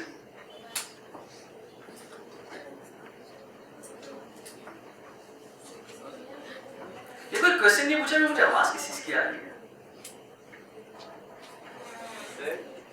ये अपवर्क में भी कितनी थी? नहीं, अपवर्क में कितनी है? मैं आ रहा हूँ इसके ऊपर। सर आप पूछ लेते हैं। नहीं, मैं भी पूछना नहीं चाहता, मैं नहीं पूछना चाहता। आप लोग बताओ, जब कोई क्वेश्चन नहीं करा तो फिर आवाज किस चीज की आ रही है? अच्छा सर, एक और चीज थी इसमें, अपने कहते हैं अपवर्क में क्या क्लाइंट हमारे पास आते हैं, हम लोग जैसे क्लाइंट को ढूंढते फिरेंगे क्लाइंट कहाँ पर है? क्लाइंट भी आता है आपके पास। जब क्लाइंट कोई जॉब पोस्ट करता है तो अपवर्क उसको रिकमेंड करता है कुछ फ्रीलांसर्स, ठीक है, कि आपने जॉब पोस्ट कर दी, आप इनमें से लोगों को हायर कर सकते हो। फिर क्लाइंट के पास ना ये ऑप्शन होता है कि वो जिस बंदे को रब्ता करे जो है ना, उससे कन्वर्सेशन इनिशिएट कर सकता है, उसको बोलते हैं इनवाइट्स। अपवर्क के ऊपर इनवाइट्स आते हैं, तो वो किनको रिकमेंड करते हैं? वो उनको रिकमेंड करता है कि यूजुअली हाँ टॉप रेटेड को ज़्यादातर करता है, ठीक है। बाकी फ्रीलांसर के बाद अपने ऑप्शन भी होता है कि जैसी रिकमेंडेशन की लिस्ट आई तो वो रैंक करता है अपवर्क अपने हिसाब से। उसके बाद रैंकिंग के अंदर नीचे जितने भी फ्रीलांसर्स होंगे ना, क्लाइंट के पास ये ऑप्शन है कि वो किसी से भी रब्ता शुरू कर सकता है, मतलब बात करेंगे यार करना चाहते हैं नहीं करना चाहते, बाकी हम भी उस पे जॉब पोस्ट पे कर सकते हैं, वेट कर सकते हैं। हाँ वेट कर सकते हैं। और दूसरा कुछ नहीं, ये था सर कि एक होता है कि क्लाइंट होता है वो किसी डॉलर पूछ के काम करता है कि मेरा एक काम है और वो आपने कितने डॉलर पे करना है। हाँ होता है। तो ये कि कुछ बोल रहे होते हैं मैं यही वाला काम कम डॉलर पे करके दूंगा, कि वो ऐसा ये मैंने लास्ट क्लास में बताया था यार, देखो तुम्हारे पास $5 वाले भी होंगे, ठीक है, $5 वाले भी होंगे, लेकिन ये तुम पे डिपेंड करता है कि तुम उसको किस तरीके से टैकल करते हो, और तुम सिर्फ तब अच्छी तरीके से टैकल कर सकते हो तुम्हारी प्रोफाइल स्ट्रॉन्ग है, पोर्टफोलियो स्ट्रॉन्ग है, सही है। और दोनों स्ट्रॉन्ग और कम पैसों से फिर बना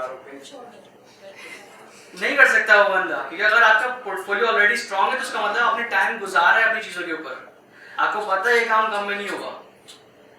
बस स्टेक होता है ना, बंदा कम में करता है। मैंने सुना था पहले अगर आपका पोर्टफोलियो स्ट्रॉन्ग है ना, तो मैंने खुद ने पर्सनली अपने स्टार्ट में अच्छी जॉब्स करी।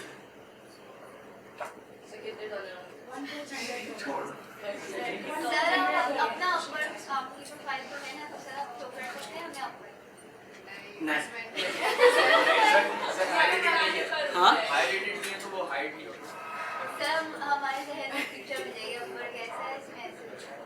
ठीक है, तुम लोग एक काम करना, एक तरीका है, तुम लोग मुझे अपना कवर लेटर और प्रोफाइल लिंक सेंड करो प्रॉपर, मैं सेंड कर दूँ, लेकिन तरीके का होना चाहिए। पर बात तो ये होगी ना सर, आप जो सेंड करेंगे आप उनको सेंड करेंगे और बाकी जिन्होंने सेंड नहीं किया होगा वो क्या करेंगे? फायदा क्या है, जब अपनी चीज़ों के ऊपर काम नहीं करते, जब अपनी चीज़ों के ऊपर काम नहीं करते तो कोई फायदा क्या हमको एक प्रॉपर वे के लेके जाने का।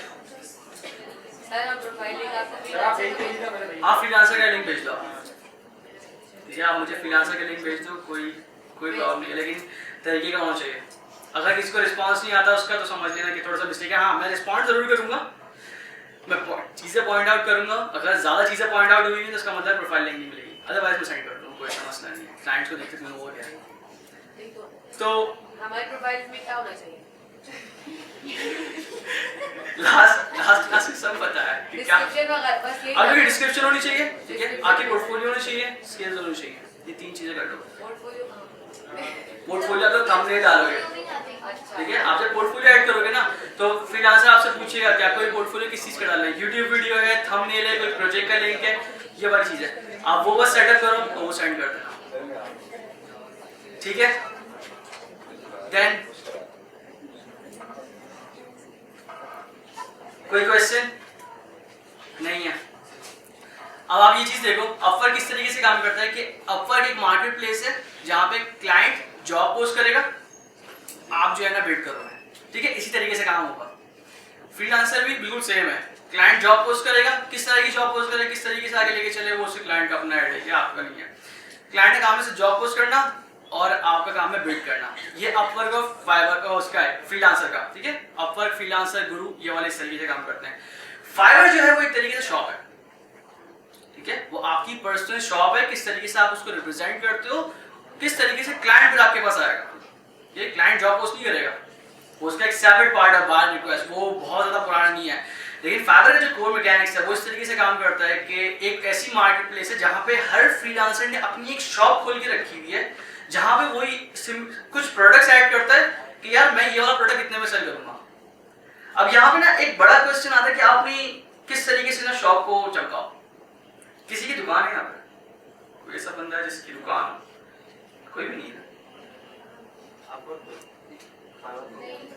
नहीं, फाइवर पे नहीं, यूजुअली घर में कोई अगर किसी की दुकान, किसी भी चीज की, मैं जरूरी पूछ रहा हूँ किस चीज की दुकान है, कराची में, पाकिस्तान में, किसी की भी,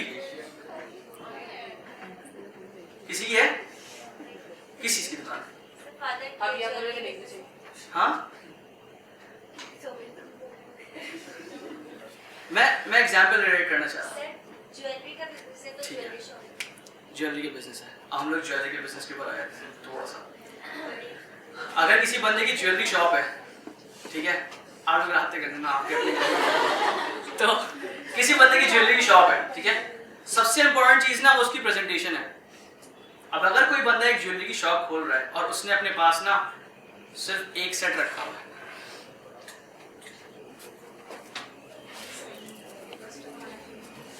सर दूसरी बात, अगर लाइट्स भी नहीं होंगे ना तो फिर बिल्कुल आते हैं उस वो जो लाइक्स और रिव्यूज और फेवरेट्स और सेल्स जो है ना उसके ऊपर हम लोग आते हैं अभी इस तरीके से काम हो रहा है।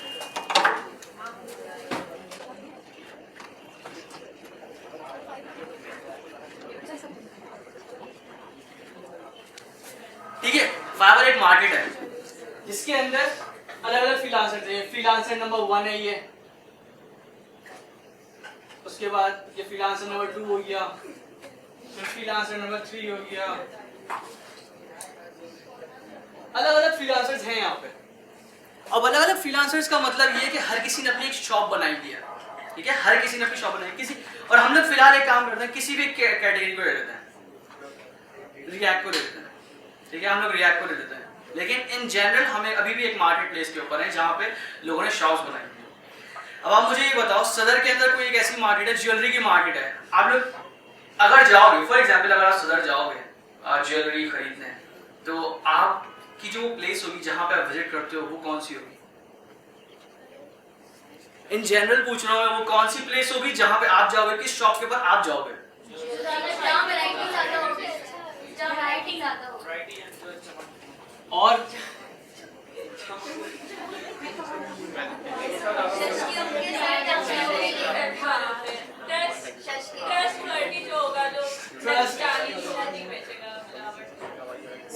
जो भी होता है और जिसकी डिमांड ज्यादा हो, फेमस इसका मतलब ट्रस्ट है। रैंक ज्यादा हो, ये तुम लोग अपने अपने उससे बात करो। इन जनरल तुम लोग किसके पास जाओगे? ट्रस्ट।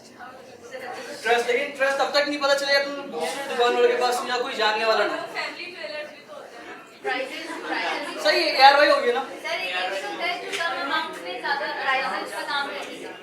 कम अमाउंट में ज्यादा अच्छा। और अगर मैं देखूँ ना, मैं किसी एक ऐसे बाजार में जहाँ पे सारी शॉप्स हैं ज्वेलरी की, तो मैं जो है ना सिर्फ उसमें जाऊँगा जहाँ पे मुझे ज़्यादा वैरायटीज दिखें, ज़्यादा अच्छी तरीके से रिप्रेजेंट होती हुई चीज़ें दिखें। अब वहाँ पे एक बंदा बैठा हुआ है मार्केट के अंदर जिसने एक सेट लगाया हुआ है एक पूरी शॉप के अंदर,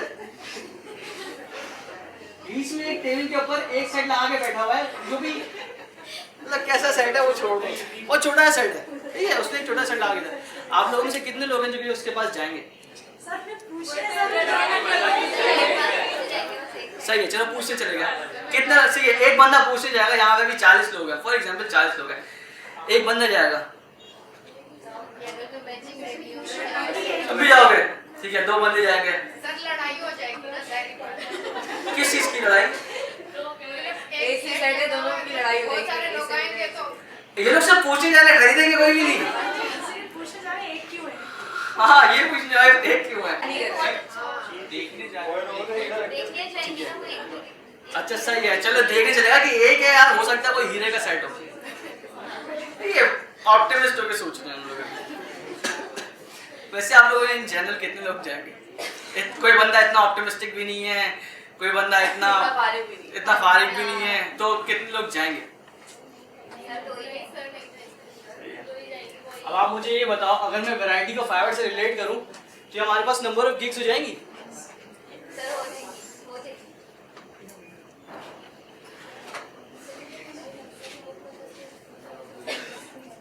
अगर मैं सच के बोलूं तो ये गिग्स के अंदर की रिप्रेजेंटेशन हो जाएगी।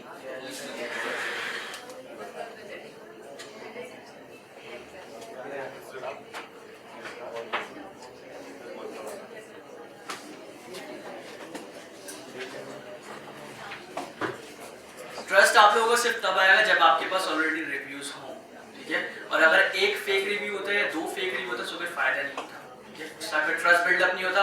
क्लाइंट को पता होता है कि अगर एक रिव्यू लेके बैठा हुआ है, 2 रिव्यू लेके बैठा हुआ है, उसका मतलब कोई मसला है। सर दराज तो होता है वैसे। दराज से भी हर जगह।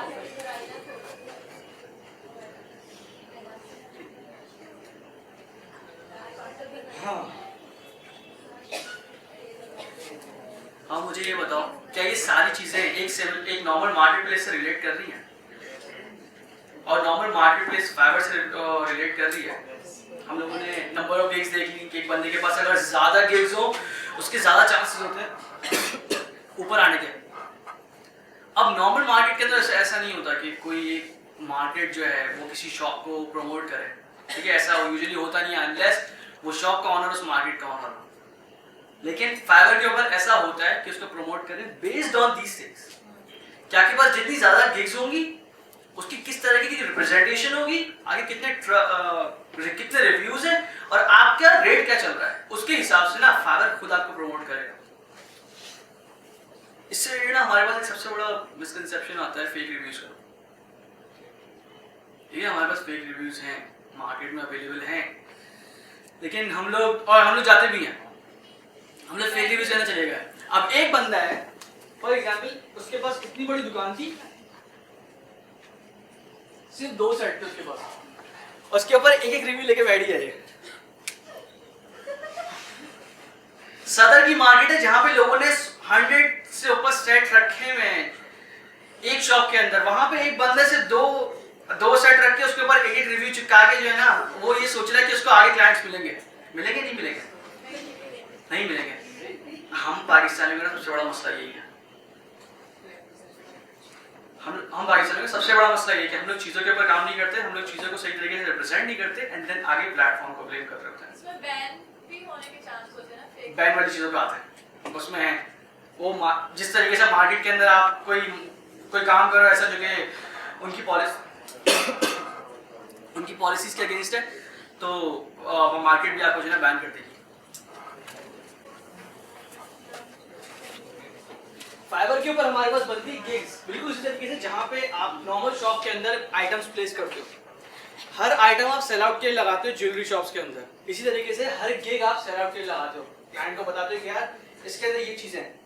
आपने देखा होगा ज्वेलरी सेट के ऊपर ना साइड में काफ़ी चश्के होते हैं, बाज़ अगर लाइट्स भी आ रही होती हैं, फैंसी फ्रेम्स होते हैं, सही है, सारे चश्के एक तरीके से अटेंशन गेट करने के। गिग्स के अंदर भी ये होता है। गिग्स के अंदर आपके पास ऑप्शन होता है कस्टमाइज वीडियो का।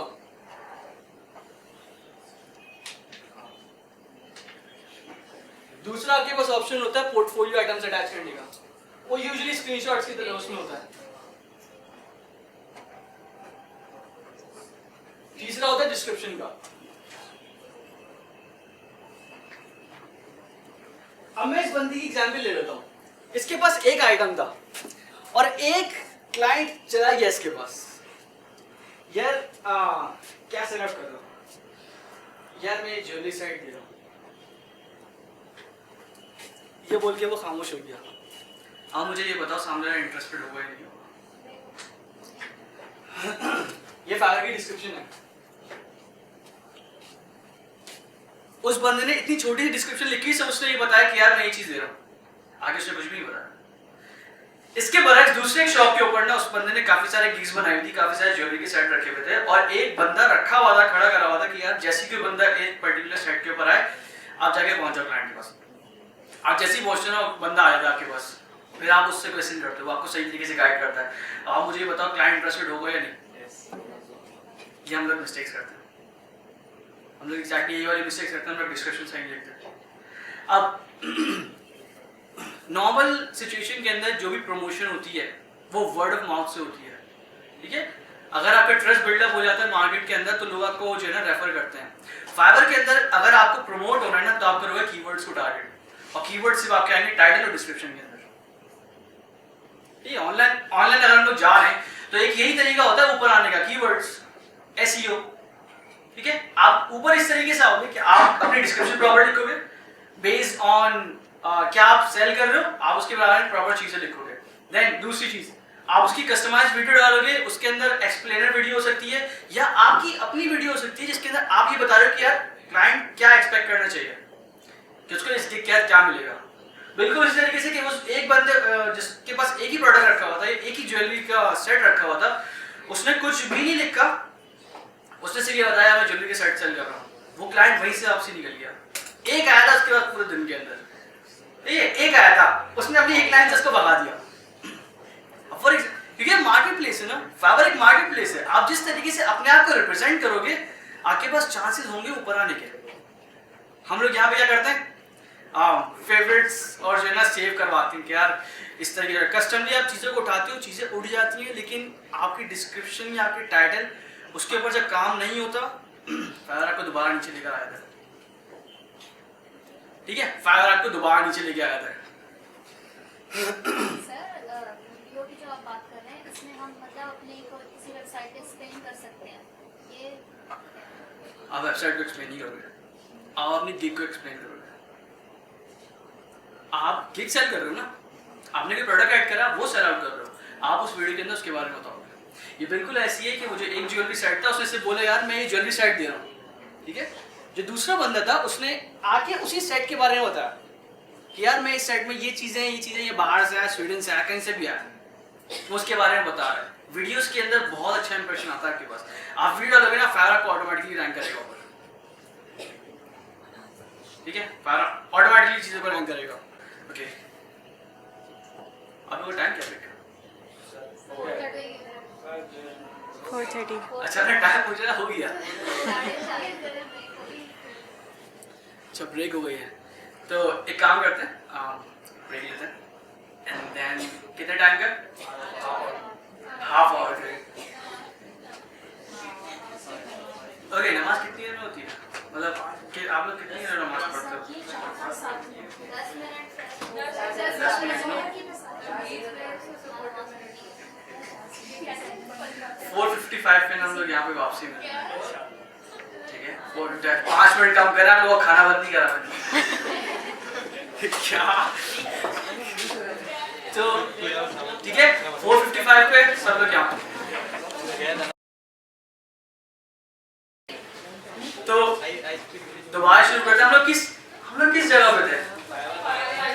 फाइबर के ऊपर किस पॉइंट पे थे? उसके बाद दुकान की सजावट, देन सबसे लास्ट के पॉइंट के ऊपर हमारी किस चीज के ऊपर बात है? रिप्रेजेंटेशन के ऊपर बात हुई है। डिस्क्रिप्शन में वीडियोस होंगे। तो ठीक है, और किसी चीज से बात हुई थी लास्ट में हमारे?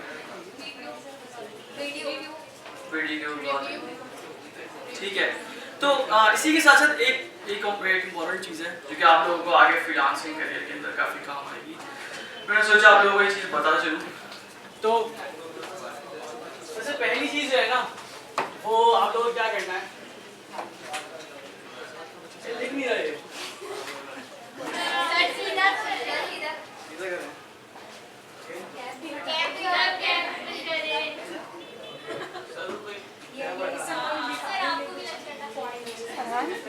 तो अच्छा ठीक है, क्या पढ़ाना चाहिए? अब आप मुझे एक चीज बताओ, मैंने सबसे पहले काम क्या किया था अभी? मार्कर मिस्टेक नंबर 1, अगर मैं उसको बोलूं यार तुम सीएसएस वाले बनते हो। ठीक है, मिस्टेक नंबर 1। इसके बाद क्या किया था मैंने? नहीं, इसके बाद मैंने कंप्लेन की थी। मैंने मिस्टेक करी, देन मैंने कंप्लेन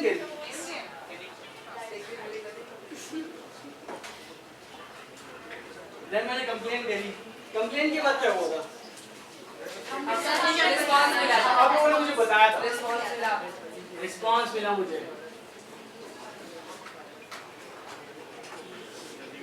उसके बाद मैंने क्या किया? उसके बाद मैंने आप लोगों की जो एडवाइस थी उसको थोड़ा सा फॉलो करा था, एंड देन उल्टा मार्केट को मैंने सीधा मार्केट पकड़ लिया। ठीक है, तो मैंने थोड़ी सी माइनर चीज अगर मैं बोलूँ तो आप लोगों की एडवाइस को बहुत थोड़ा सा फॉलो किया। ठीक है,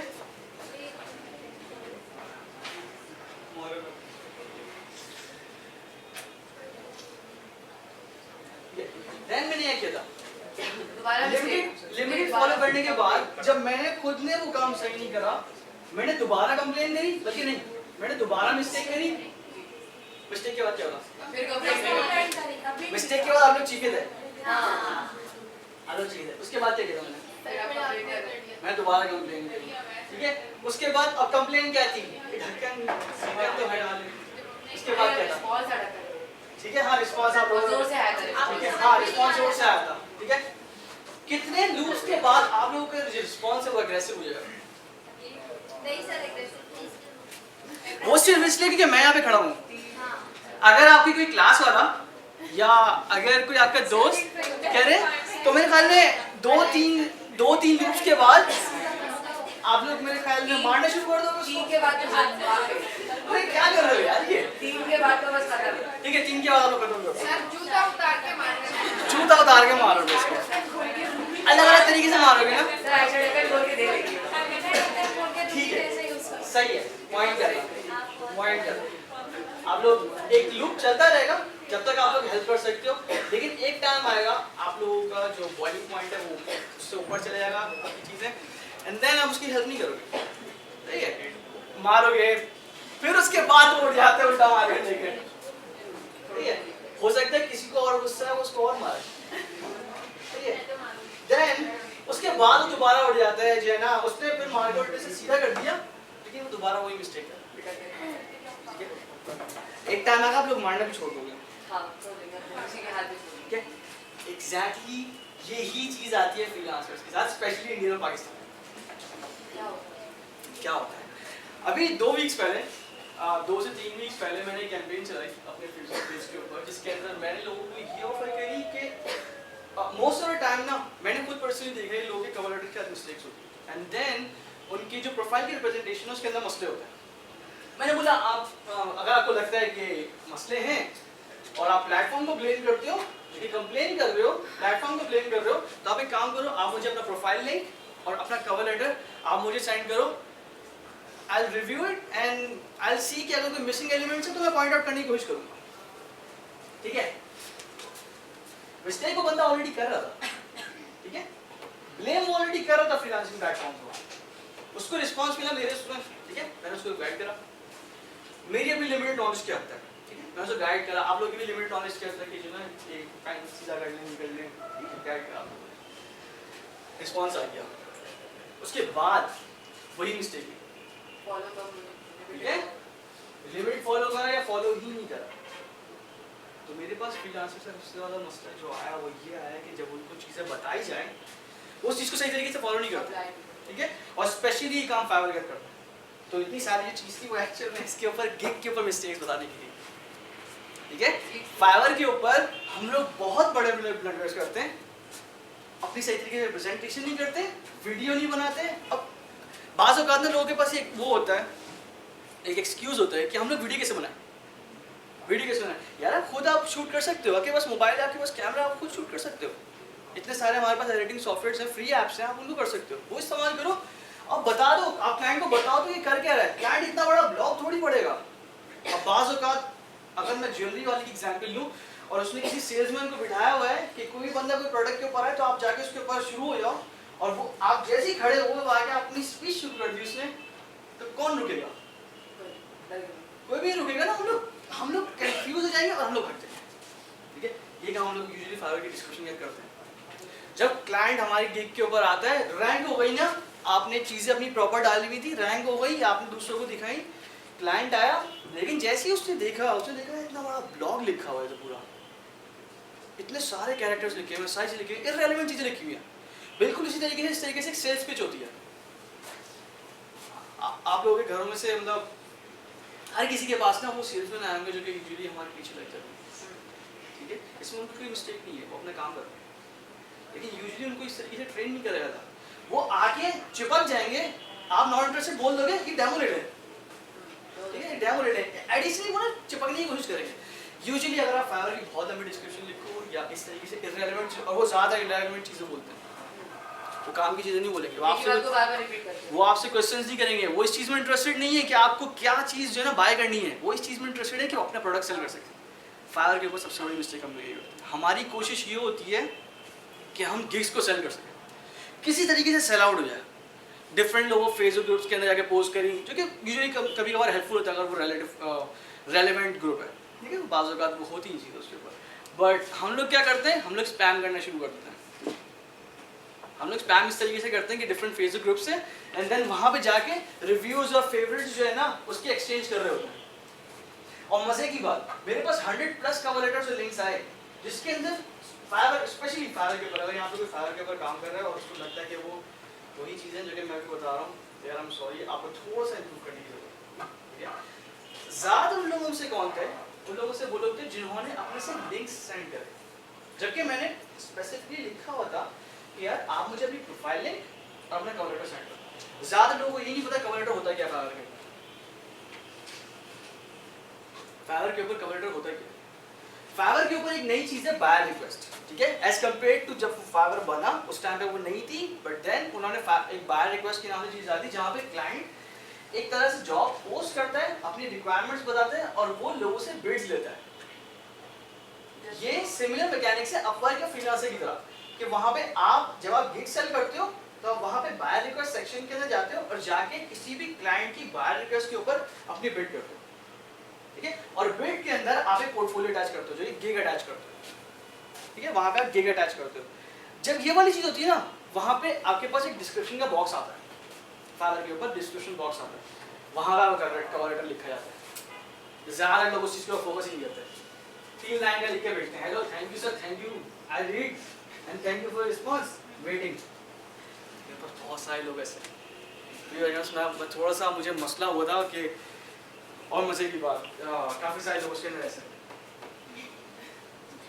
ठीक है, काफी सारे लोग ऐसे थे, काफी सारे लोगों ने इस चीज के ऊपर फोकस ही नहीं करा हुआ था। एक बंदे ने काम करा हुआ जो कि अपने आप को एक्सपर्ट बोलता है। आप लोगों के जहन में अगर कोई बोलेगा मैं एक्सपर्ट हूँ वेब डेवलपमेंट के अंदर, तो व्हाट वुड यू एक्सपेक्ट कि मेरे पास क्या चीज होगी? मैं अगर आपको बोलूँ कि मैं एक्सपर्ट हूँ, आपने बहुत काम किया होगा, बहुत काम किया होगा, मेरे बहुत सारे पोर्टफोलियोज होंगे, मेरा बहुत सारे पोर्टफोलियो हैं।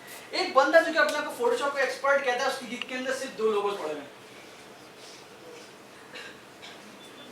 सिर्फ 2 लोगोस पड़े हैं, और उन लोगोस की भी एक्चुअली रिप्रेजेंटेशन नहीं थी। और वो बंदा आगे फाइवर को ब्लेम करता है कि यार मुझे फाइवर के ऊपर काम नहीं मिल रहा, फाइवर के प्रोजेक्ट्स नहीं आ रहे। सबसे बड़ा उसका मसला ये है। अब आप मुझे ये चीज़ बताओ कि ये वाली जो साइकिल थी, मिस्टेक, कंप्लेन, रिस्पॉन्स और या के फॉलो, उसके बाद ये कब इम्प्लीमेंट हुई? जब मैंने उसको बताया कि यार आपका पोर्टफोलियो कम है, अपने आप एक्सपर्ट बोल रहे हो, आपने अपनी प्रोफाइल ऐसी बनाई है, एक्सपर्ट तो बोल रहे हो, पोर्टफोलियो कम है और आपका कवर लेटर भी नहीं है, ये वाली चीज़ जब मैंने उसको बना के भेजी, 2-3 दिन बाद दोबारा मैसेज आ गया, क्योंकि वो कैंपेन चल रही थी ऑलरेडी, ये कैंपेन चल रही थी, उसने फिर दोबारा से मुझे अपना लिंक सेंड कर दिया। मैं सोच रहा हूँ क्या कर रहे हैं कि इसे दोबारा लिंक सेंड कर दे, दोबारा एक्चुअली वही चीज़ है, मैं ऑलरेडी जब चीज़ बता चुका हूँ, तो ऑलरेडी चीज़ बता फॉलो करने के बजाय, आप वो एडवाइस फॉलो करने के बजाय दोबारा से वो चीज़ भेज रहे हो। असल में वो जो लोग थे वो फेक जो सेफ थे ना और फेक क्लिक्स, वो उनके पीछे थे। हाँ, फाइवर आप, मैंने एसईओ की बात करी कि आप डिस्क्रिप्शन अगर अच्छी लिखोगे तो फाइवर आपको प्रमोट कर देगा या ऊपर लेकर आएगा किसी तरीके से। आपने अपनी गिग तरीके की बनाई हुई, फाइवर आपको खुद ऊपर लेकर आएगा। इसके साथ एक चीज़ ये भी होती है इंप्रेशंस, क्लिक और व्यूज़, कि कितने उसके पेज के ऊपर व्यूज़ आए, कितने क्लाइंट ने क्लिक्स करे। वो लोग जो थे जो कि एक्चुअली उनका काम था कि कवर लेटर के ऊपर थोड़ी सी गाइडेंस फॉलो करे, वो एक्चुअली में अपने गिग से क्लिक्स मांग रहे थे। जैसे कोड पेज पे होता है कि इतने व्यूज क्या आते हैं, मतलब फ़ायदा क्या है? फिर आप क्यों ब्लेम करते हो चीज़ों को?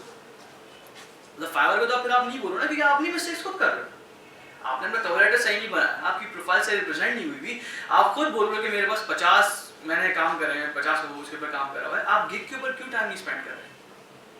यहाँ पे ये मसले आते हैं, हम लोग यही करते हैं।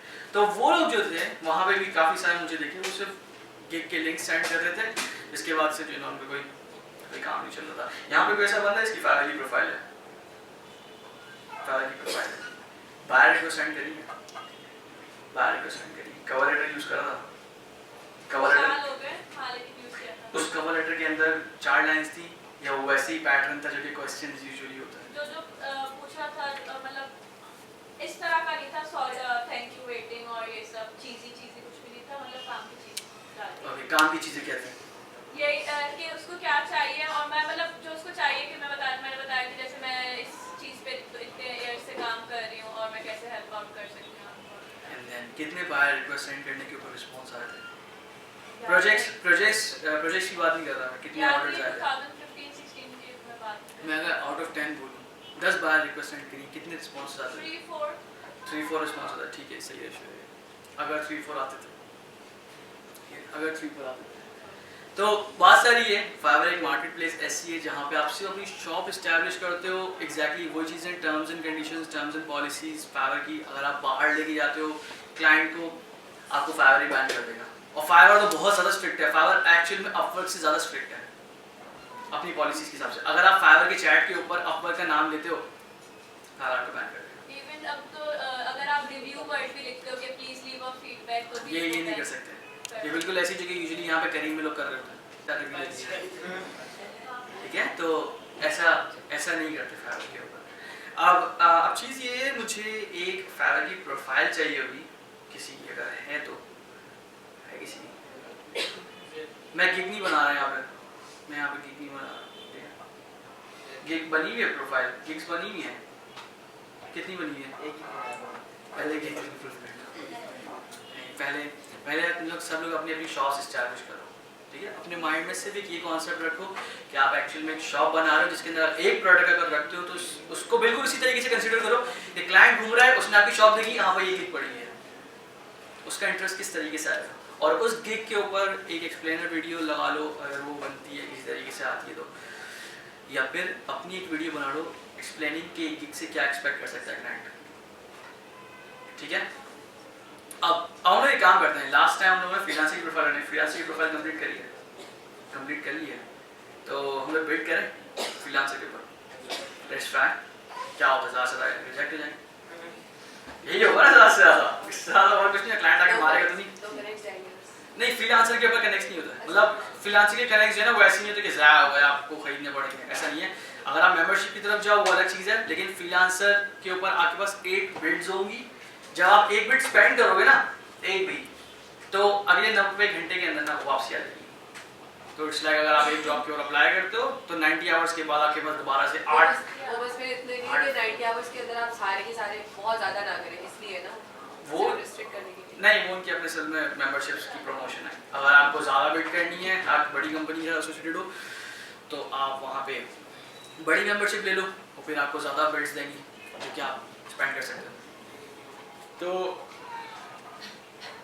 हम लोग फ्रीलांसर की प्रोफाइल चाहिए, ओपन है, यहाँ पे आ गया, जरा ऑन कर दो।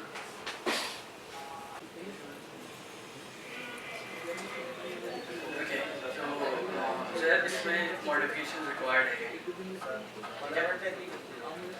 नहीं तो ज़्यादा टाइम स्पेंड करना चाहिए, 15 मिनट में। ठीक है, देखो ये बिल्कुल इस तरीके से है कि आप लोगों में से कभी भी इंटरव्यू के उस पर किया है, कहीं जॉब का अप्लाई करा हो, इंटरव्यू कॉल आई हो, इंटरव्यू के लिए गए हो, तो आप लोग किस तरीके से गए थे? मैं किस तरीके से गए थे?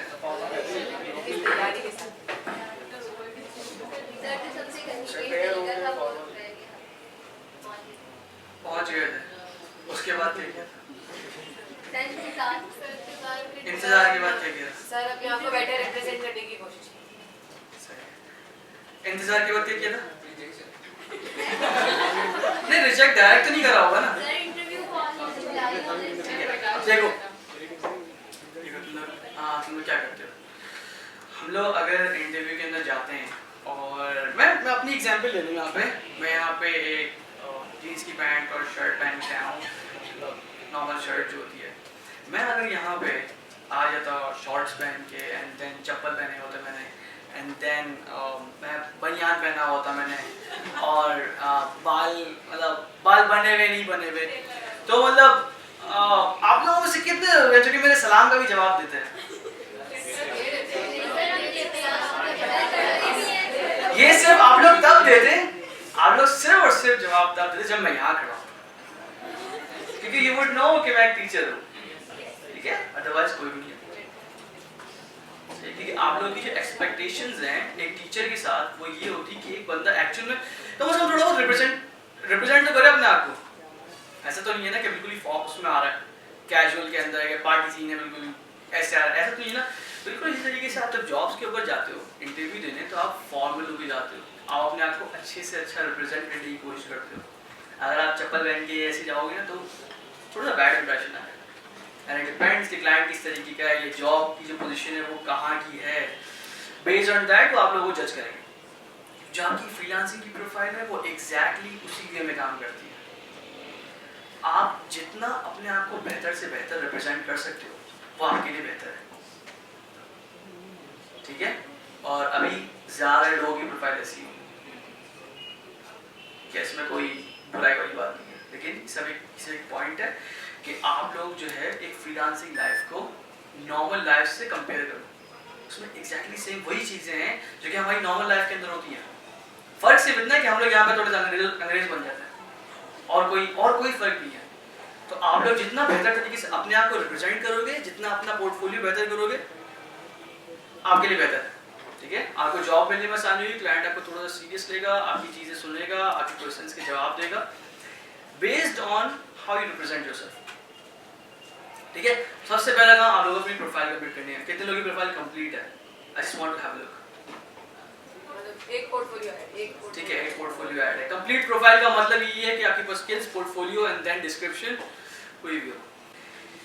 थोड़ा टाइम स्पेंड करा था फ्रीलांसर के ऊपर, क्या नोट करा जिन्होंने टाइम स्पेंड किया था? बट मुझे थोड़ा डर लग रहा था कि कुछ करने से कुछ और ना, इससे सर ज़्यादा से ज़्यादा क्या होगा?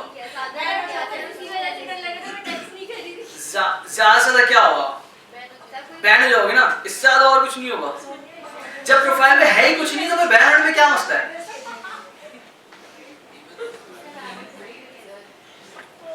क्या जब प्रोफाइल में कुछ है ही नहीं तो फिर बैन होने में ऐसी क्या प्रॉब्लम है? अच्छा सर, जो पोर्टफोलियो हम लोग अपलोड करेंगे तो उसकी लिंक कहीं पर भी नहीं देंगे या डिस्क्रिप्शन में देंगे? डिस्क्रिप्शन में डाल दो या प्रोजेक्ट का URL का एक ऑप्शन होता है वहां पे डाल सकते हो। पोर्टफोलियो के अंदर जाओ, अगर ऑप्शन नहीं है लिंक का तो आप वहां पे डिस्क्रिप्शन के अंदर डाल दो।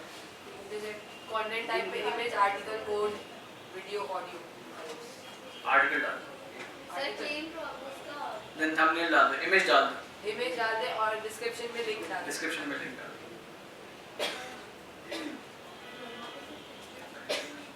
अच्छा, और वो जिन्होंने अपनी प्रोफाइल देखी एक हफ्ते के अंदर, जितने भी टाइम की देखी, नोट क्या करा? भले चलो कोई जो चीज टच नहीं करी ना, लेकिन नोट क्या करा? सर आपने जो स्किल्स अपनी सिलेक्ट की थी ना उसके हिसाब से आपको जॉब्स जो है ना जब साइट पे से वो ऑफर आ रही है। ठीक है, नोटिफिकेशन डालते हैं बहुत ज़्यादा आ रहा है। इसका मतलब है अगर बहुत ज़्यादा है, इसका मतलब है कि आपने कोई जेनेरिक स्किल डाल दिया। ठीक है, अगर बहुत ज़्यादा आ रहे हैं,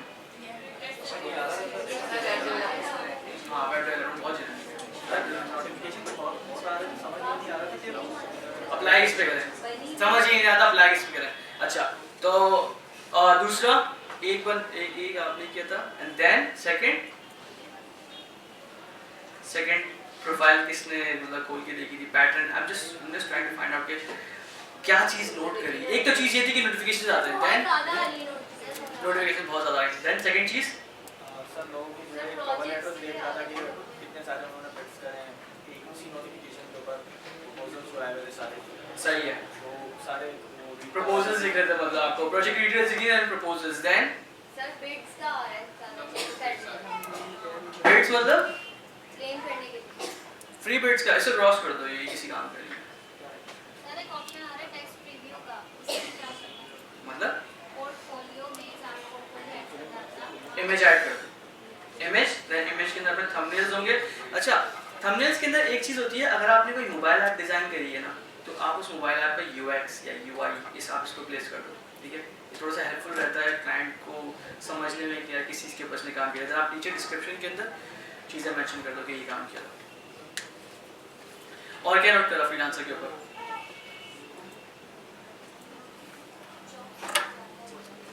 जॉब्स में डिस्क्रिप्शन बिल्कुल नहीं होता, वन लाइन लिखी होती है, आई need a website, I need a app, I need अ ये, कुछ डिटेल्स नहीं होती कि क्या चाहिए, फ्रंट एंड है, बैक एंड है, मतलब चाहिए क्या, किस चीज़ की बनी हुई चाहिए। जो कवर लेटर बनाने के लिए मैंने बोला था, हाँ, लेकिन अगर मे बी उसको वो चीज़ चाहिए जो फिर हम नहीं करते, मे बी उसको ऐसी लैंग्वेज में चाहिए जो एंगुलर में चाहिए, हम रिएक्ट किए तो फिर वो नीचे ना स्किल्स मेंशन करेगा।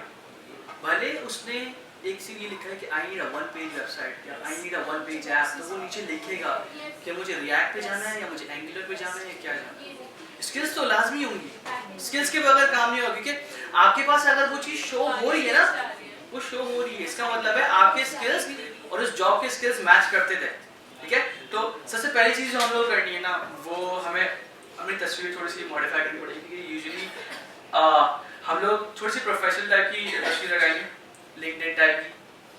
ठीक है, हम लड़कों को तो मसला नहीं होता कोई, ठीक है, हम लोग सिंपल तस्वीरें यूज कर लेते हैं, आप लोग भी सिंपल तस्वीरें यूज कर लें। हाँ,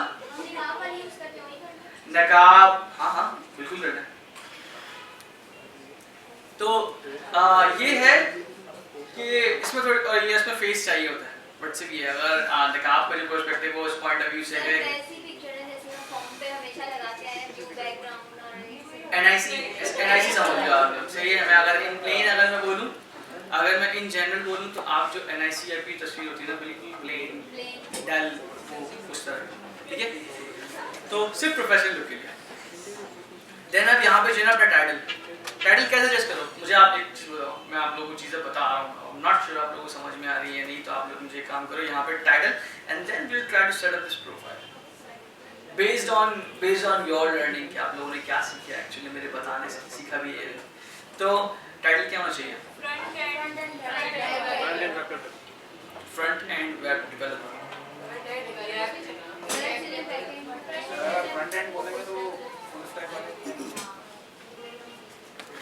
डिस्कस करो। ये तो तुम लोगों के पास ओपन सेशन है कि तुम लोग डिस्कस करो क्या होना चाहिए, मतलब टाइटल क्या होना चाहिए, किस तरीके से तुम लोग अपने आप को बेहतर तरीके से रिप्रेजेंट करोगे। सर अपनी स्पेसिफिकेशन बता दिया जो जनरल बात करनी है, अपने अपने हिसाब से जो बतानी बताओ। हम लोग एक्चुअल में इस प्रोफाइल को सेटअप कर रहे हैं। देन आई क्या होना चाहिए? काफी है, काफी है।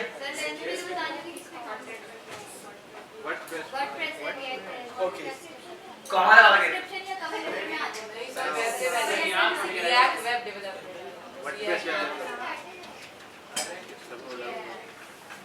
ठीक है, रिएक्ट वेब डेवलपर ये होना चाहिए। ठीक है, काम करते हैं, लेट्स जस्ट ट्राई कि हमारी प्रोफाइल का एंड रिजल्ट क्या आता है। यहाँ पे क्या आना चाहिए?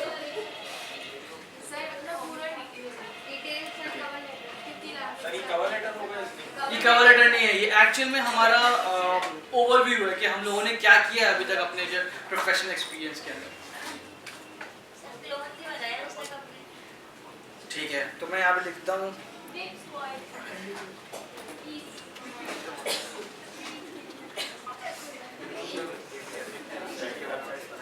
ओके, ठीक है।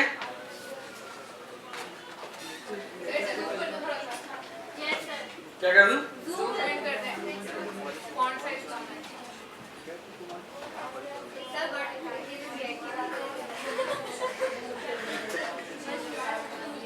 ठीक है, तो हम लोगों ने अब तक सिर्फ क्लोज के ऊपर काम करा है। एंड देन आई क्या लिखना चाहिए? जल्दी जल्दी।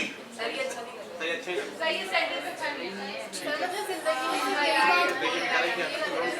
हाँ, ऐसा नहीं करना चाहिए। क्या लिखना चाहिए? कैसे आप लोग अपनी प्रोफाइल सेटअप कर रहे हो, क्योंकि यही चीज आपको क्लाइंट के पास देखी जाएगी।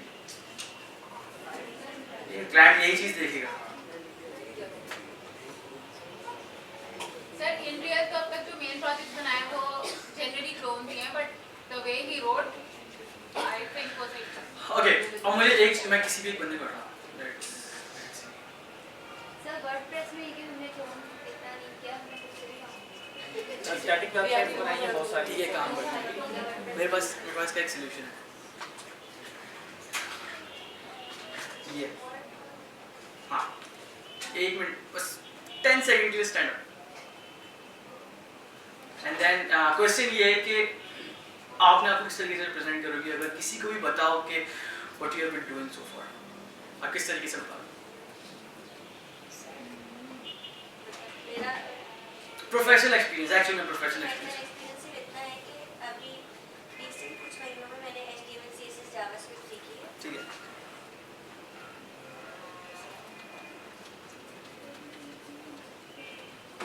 वर्किंग भी नहीं,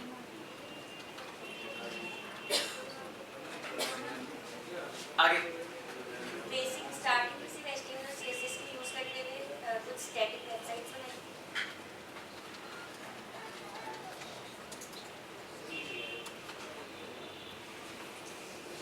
देन थोड़ी सी जावास्क्रिप्ट यूज करते हुए फंक्शनैलिटी डाली थी कुछ वेबसाइट्स में।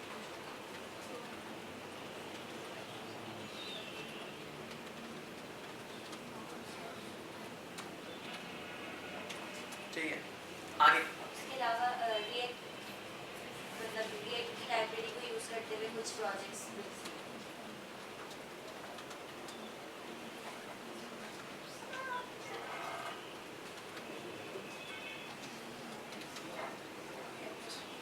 आगे किया था रिएक्ट यूज करते हुए कुछ प्रोजेक्ट्स यूज करते।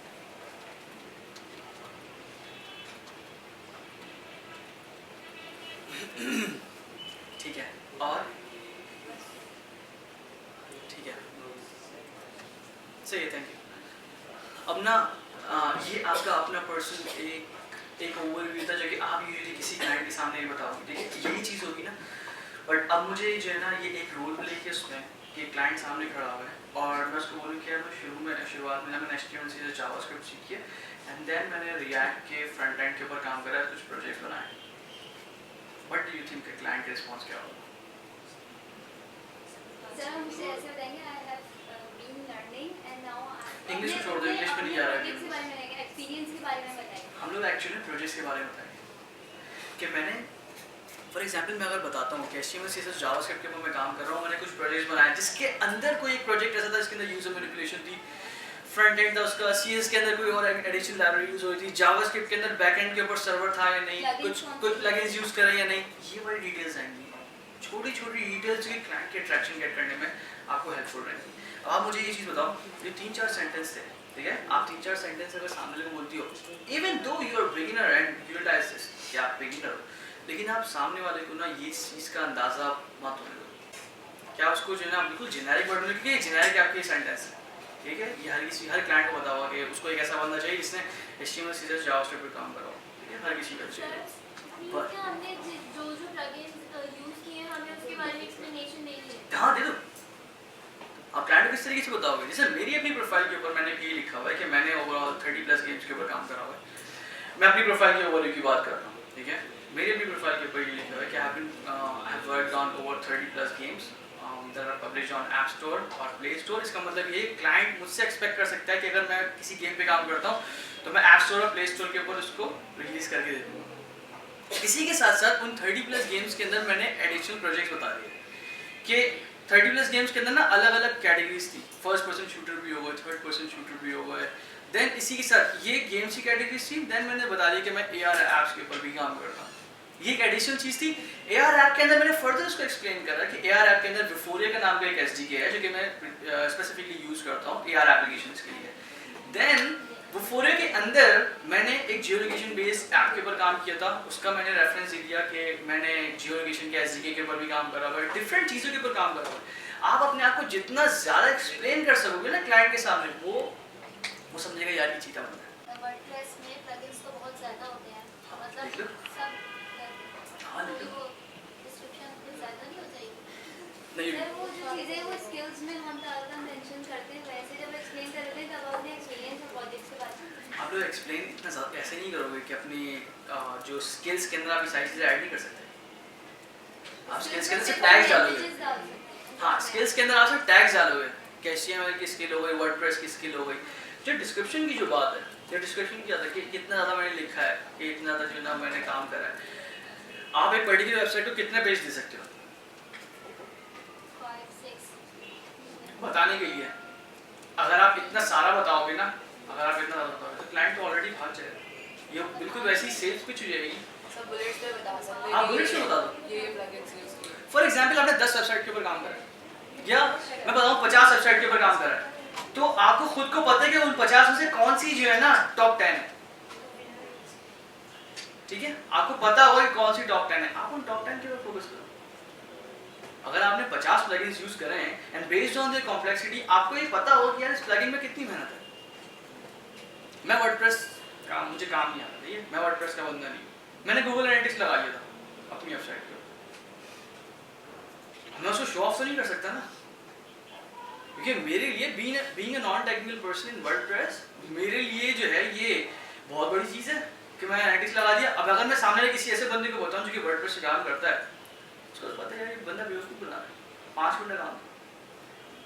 तो आप जो अपने पोर्टफोलियो लगाओगे, बिकॉज 50 पोर्टफोलियोज हैं, आपको पता हो उन 50 में से टॉप 10 कौन से हैं, ये टॉप 5 कौन से हैं, आप हमेशा उनके बारे में बताओगे। ऐसा अगर मैंने बोला है आपको मैं 30+ गेम्स के ऊपर मैंने काम करा है, मैं आपको 30 की 30 नहीं गिनवा सकता, मैं उनमें से 2-3 बताऊंगा जो कि स्ट्रॉन्गेस्ट होंगे, ठीक है, मेरा स्ट्रॉन्गेस्ट पोर्टफोलियो होगा। आप वहाँ पे एक चीज़ ऐड करो, आपकी जो स्ट्रॉन्गेस्ट स्किल है जो कि आपने काम करी, जो आपने HTML CSS जावास्क्रिप्ट के जो लिखा है, जैसे फॉर एग्जाम्पल जो लिखवाया है, आपने ये वाली स्किल्स पे तो काम करा है, बट इसके अंदर रहते हुए आपकी जो स्ट्रॉन्गेस्ट पोर्टफोलियो है आप उनको मेंशन करोगे। जैसे यहाँ पे मेरे पास 2-3 पोर्टफोलियो जैसे आए थे, एक किसी का स्लैक का डिज़ाइन था, एक का स्लैक का डिज़ाइन था, और एक कोई एक टाइमर था जिसको यार टैप करते हो, ठीक है, इट वाज लाइक एक शेप आ रही है, आप उसके ऊपर टैप करोगे, बस इट वाज ऑल, ठीक है, तो आप शेप पे आके टैप करते हो।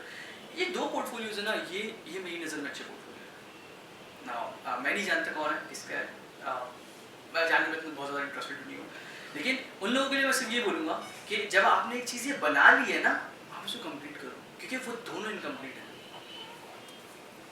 उनके अंदर पोटेंशियल बहुत है, ठीक है, उनके अंदर पोटेंशियल है, आप उनको कंप्लीट तो करो। वो जो स्लैक वाला था उसके अंदर थोड़े से ऑप्टिमाइजेशन इश्यूज थे, वो जो माइंड वाला था उसके अंदर थोड़ी सी चीजें ऐड होंगी एंड वो एक परफेक्ट गेम बन सकता है। जो कि आपके माइंड ट्रेनिंग की अगर मैं बात करूँ कितना आपका रिस्पॉन्स टाइम अच्छा है, वो रिस्पॉन्स टाइम क्या करता है एक्चुअली।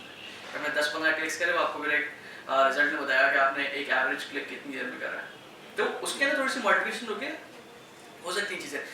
बात सारी ये है कि आपने जितना स्ट्रॉन्ग पोर्टफोलियो है आप सिर्फ उसको इस तरीके से रिप्रेजेंट करो, आप वहाँ पे बताओ टैग को डिस्क्रिप्शन के बताओ कि मैंने इस चीज़ के ऊपर काम करा हुआ। यही वजह है कि आप description time to time change करते रहोगे।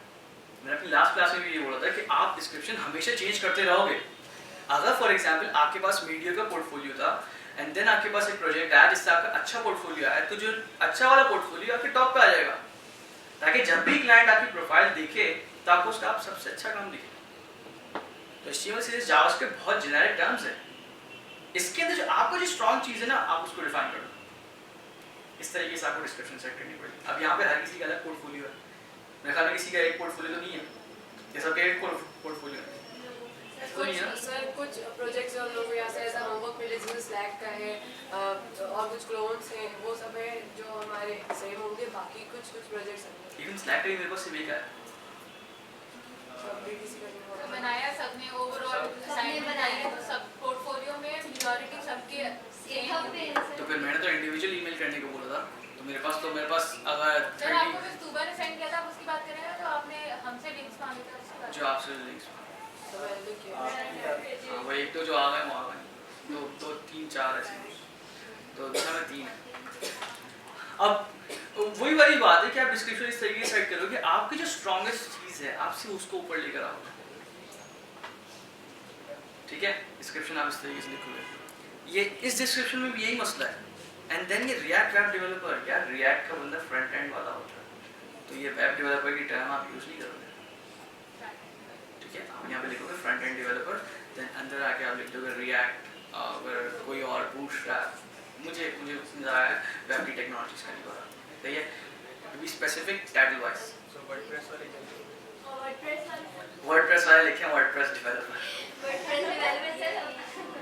वर्डप्रेस एक्सपर्ट, ये लिखे उसमें भी हमें एक स्पेसिफिक रहेगा कि उसमें भी आप कर सकते हैं कि आप डेवलपर पे रहेंगे या फिर कस्टमाइजेशन पे रहेंगे। लेकिन वर्डप्रेस बहुत बड़ी फील्ड है, अगर मैं बोलूँ तो वर्डप्रेस सीखना बहुत आसान है, लेकिन उसके अंदर जो कस्टमाइजेशन है ना वो एक्चुअल प्रोग्रामिंग है। तो आप अगर बेसिक अगर मुझे बोलेंगे वर्डप्रेस डेवलपर हो तो मैं उसको उस हद तक तो मान सकता हूँ जब तक वो अपनी वेबसाइट मैनेज कर रहा है सिर्फ ब्लॉग पोस्ट के लिए। लेकिन अगर वो बोले कि यार मुझे मैंने कस्टमाइजेशन करी, तब वो अपने आके स्किल्स अपने प्रूव करता है। अदरवाइज वर्डप्रेस के अंदर ज़्यादा जो काम है वो आपका टेम्पलेट बेस्ड है, ठीक है। अगर आप उसके ऊपर जाते हो कस्टमाइजेशन के ऊपर, वहाँ पे आपको एक्चुअल प्रोग्रामिंग चाहिए, ठीक है। अब ये वाली डिस्क्रिप्शन की चीज़ आ गई, ठीक है। आप लोग डिस्क्रिप्शन सेट कर रहे हैं,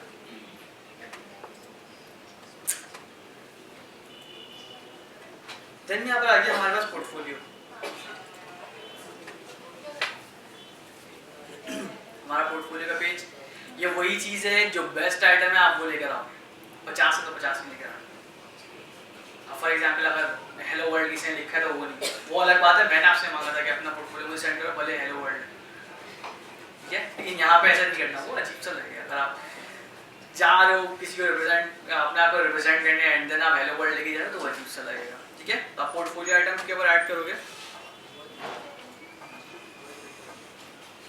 एंड देन यहाँ पे आप इमेज सेलेक्ट कर लोगे। इमेज का रीज़न ये है कि आपका ना थंबनेल दिख जाएगा।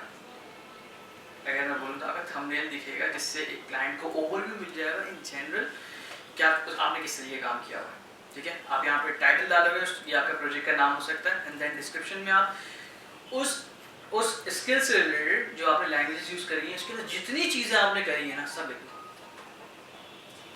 क्या आपको 1000 कैरेक्टर अलाउ करता है, जितनी चीज़ें हो सकती हैं उतनी।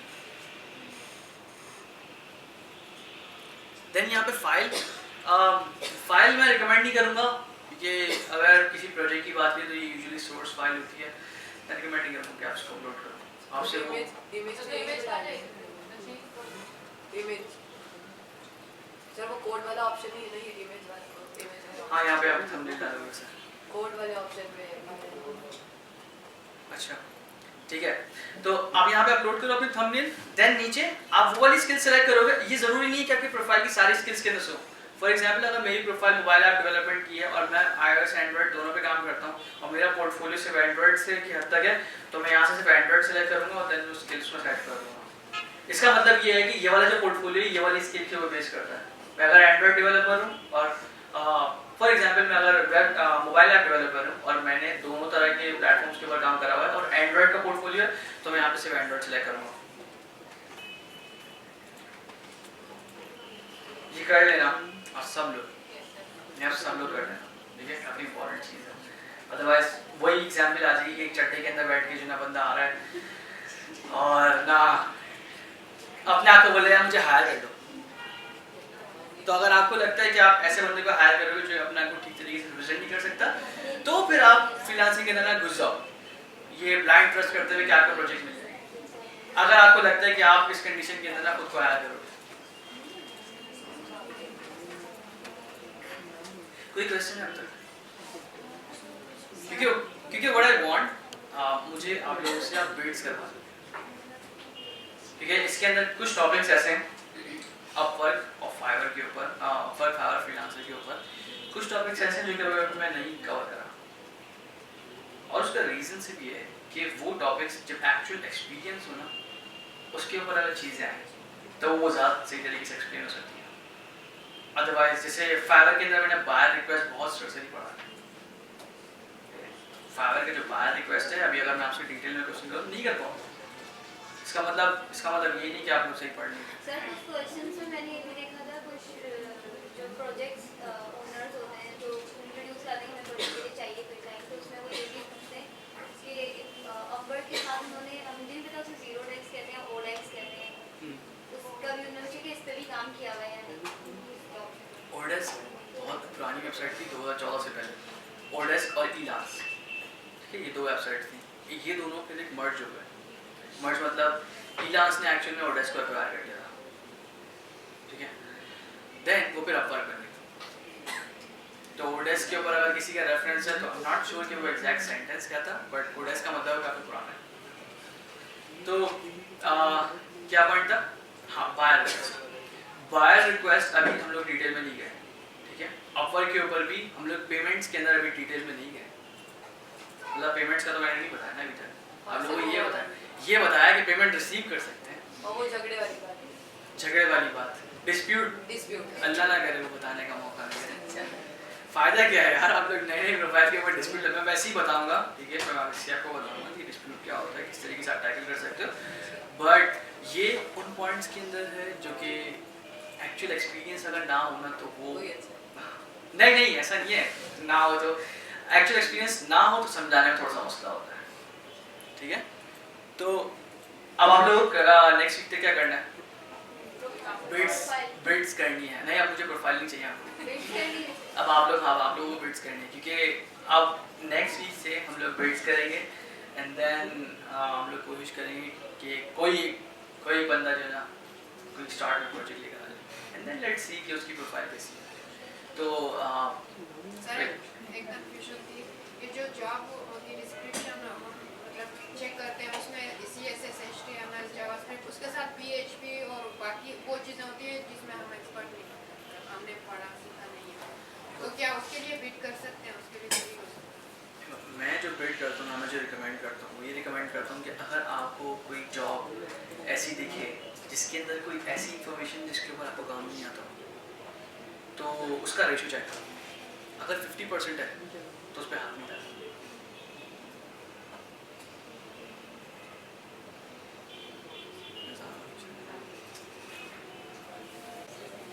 ओके, तो इस चीज़ का आंसर ये था कि आप ना उसका रेशियो चेक करो कि उसके अंदर वो चीज़ जो कि आपको नहीं आती ना उसका रेशियो क्या है। फॉर एग्जाम्पल अगर PHP वाली एग्जाम्पल ही है कि एक जॉब डिस्क्रिप्शन है, वर्डप्रेस के ऊपर काम हुआ हुआ है या वर्डप्रेस नहीं HTML से जावास्क्रिप्ट की बात होती है, इस चीज़ के ऊपर काम ये वाली स्किल्स है, बट उसके अंदर PHP बहुत ज़्यादा मेजर डिस्क्रिप्शन में लिखी हुई है। समझ लो आप 50% जॉब है ना वो PHP के ऊपर, ऐसी जॉब्स के ऊपर अप्लाई नहीं करो। लेकिन अगर उसके अंदर ये है कि उसने सिर्फ फ्लेवर ऐड करा हुआ है कि 20% है 15% ना, तो आप क्लाइंट से पूछो कि PHP क्या है, आप उससे क्वेश्चंस करो। और ये एक्चुअली में वो पॉइंट होता है जहाँ पे आपको PHP सीखने को मिलेगा। कि मेरे पास भी अगर मैं किसी गेम की उसके बिड करता हूँ तो हमेशा ऐसी जॉब नहीं आती जो कि मुझे 100% आती है। फॉर एग्जांपल मैं अगर SGA की बात करूँ, एनालिटिक्स की, मुझे सारे एनालिटिक्स का SGA नहीं आता, लेकिन मुझे ये पता था एनालिटिक्स रखते कैसे हैं और हमारे पास डॉक्यूमेंटेशन अवेलेबल होती है कोई नई चीज़ सीखने के लिए। तो अगर मुझे कोई प्रोजेक्ट ऐसा दिखता है जिसके अंदर 20% एक नई चीज़ है तो मैं उसके ऊपर लाजमी बिड करता हूँ, क्योंकि ज़ाहिर सी बात है 20% से अगर मुझे आ जाता है ना तो वो मेरी एडिशनल स्किल बन जाएगी, नई चीज़ सीखने को मिलेगी। तो आप लोगों को यही करना है कि घर जाके प्रोफाइल अपनी कंप्लीट करके बिड्स करनी है, ठीक है। आप लोगों के पास 8 बिड्स होंगी ना और सारी बिड्स ज़ाया कर दो,